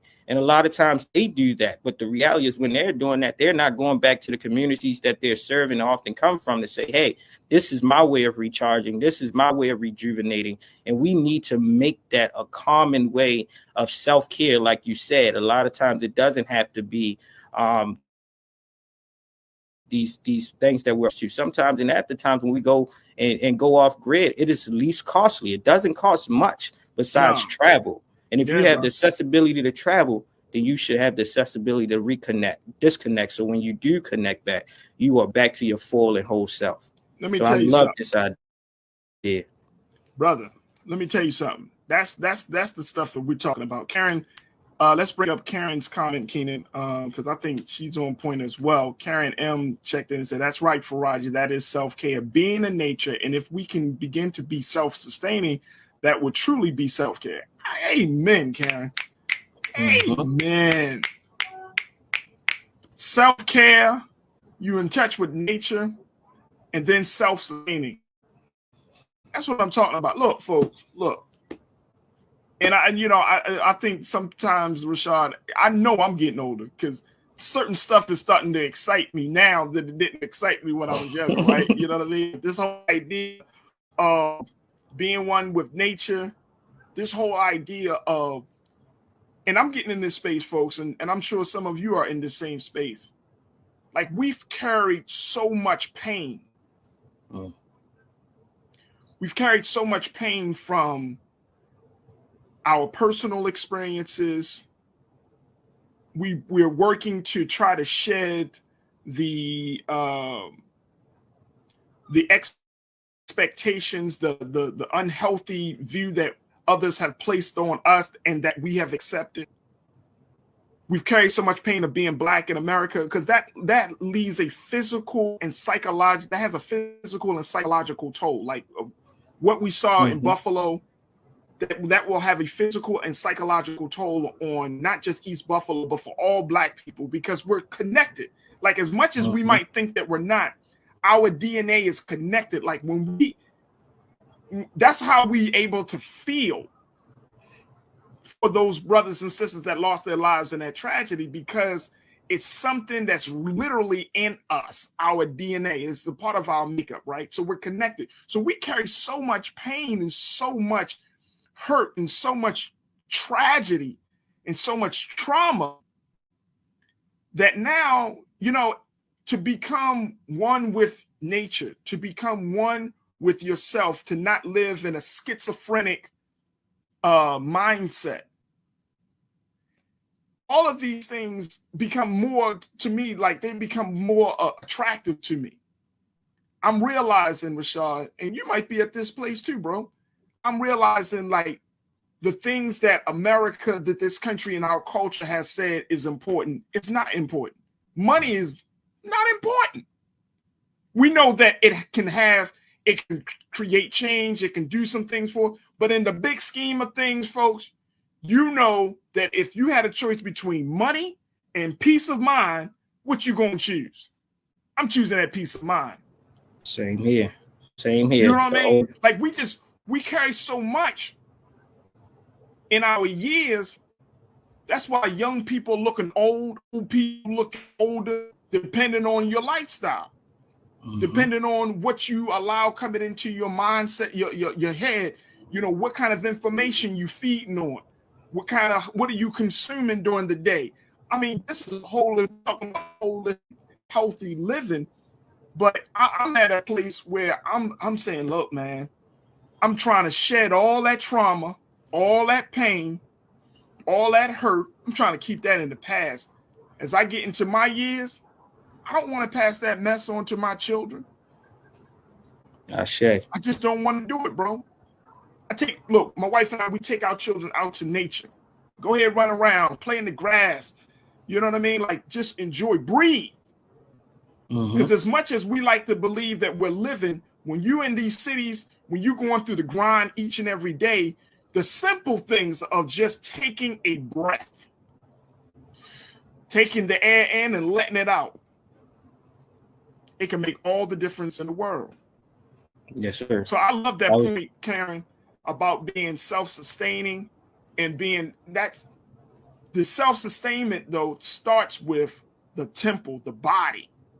It starts with our minds, it starts with our hearts. Because at this point, man, I'm ready to just let certain things go. I'm not holding on to this. I'm not holding on to no grudges. You know what I'm saying? Too old for that shit, bro. Yeah. I'm just too old for it. You know what I mean? Holding on to some old pain. You know, you probably got, and I'm just, y'all probably got y'all probably got family members that want to talk about stuff that happened 25 years ago. They still wrapped up in that pain. You got stuff that you want to hold on to, past trauma. Man, look, let's do ourselves a favor and learn how to process that, work through that, get back to ourselves. Because this is when I heard about hood huggers, I was like, man, that's an outward journey of an inward quest. I like how you put that. You living in the mountains, you going up in the mountains, but you really are going up into the upper echelon of your thinking to find some level of clarity. So that way you can be able to think clear, to make better decisions. I'm not trying to hold on to that, man. I'm not trying to hold on to this mess. Like this country is in such a state of mind that we have to all do our best to keep our sanity intact. Because as everything else is falling down around us, and it may seem like that, the walls are closing in, the ceiling is falling, we got to make the conscious and intentional choice, Rashad, that's not going to be our reality. That can't be our reality. We've gone through too much. We made of the best stuff on earth. Like you remember Snapple when they always said made of the best stuff on earth? They talking about black people. And a couple of tea, some tea. But but we got all of this inside of us that if we just cleared the garbage, we just take a few breaths in. If we just really worked on that self-care, we will transcend the pain. We will transcend all of the madness that's around us. I'm sorry, brother. I just had to share that. What's your take, man? No, what you gained from it was what I gained from it. I was just watching this higher level conversations just last night, and they was talking about exactly this of like what hood huggers is personifying for me and how it resonates with me is exactly what you was alluding to. This idea of holistic health, right? As it being a universal alignment to in one inner self and in one alignment to nature.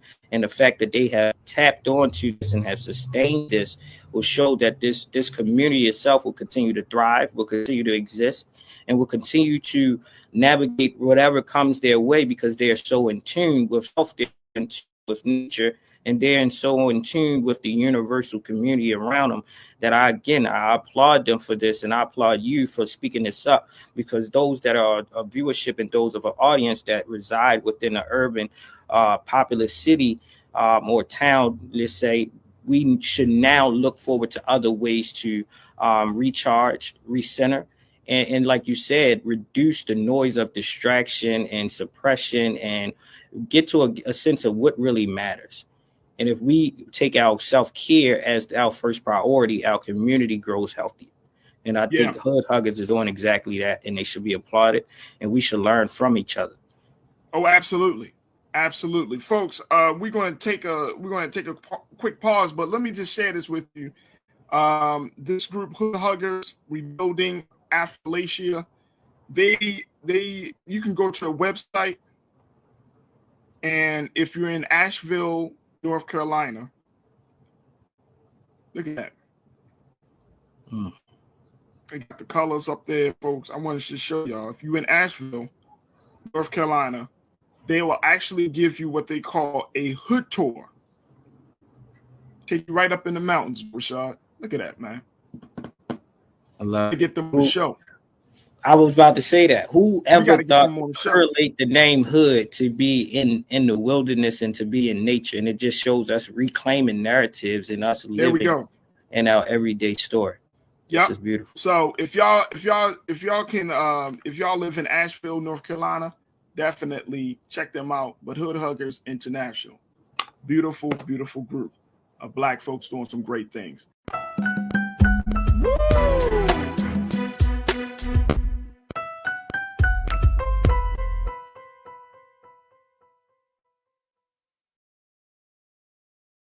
iPhone 13 on us for every customer. Current, new, everyone. To show the love. How about sushi? I just had sushi for lunch yesterday. How about tacos? Automatic emergency braking, one of 6 advanced safety features standard on every 2022 Chevy Equinox. Find new technology. Find new roads. Chevy.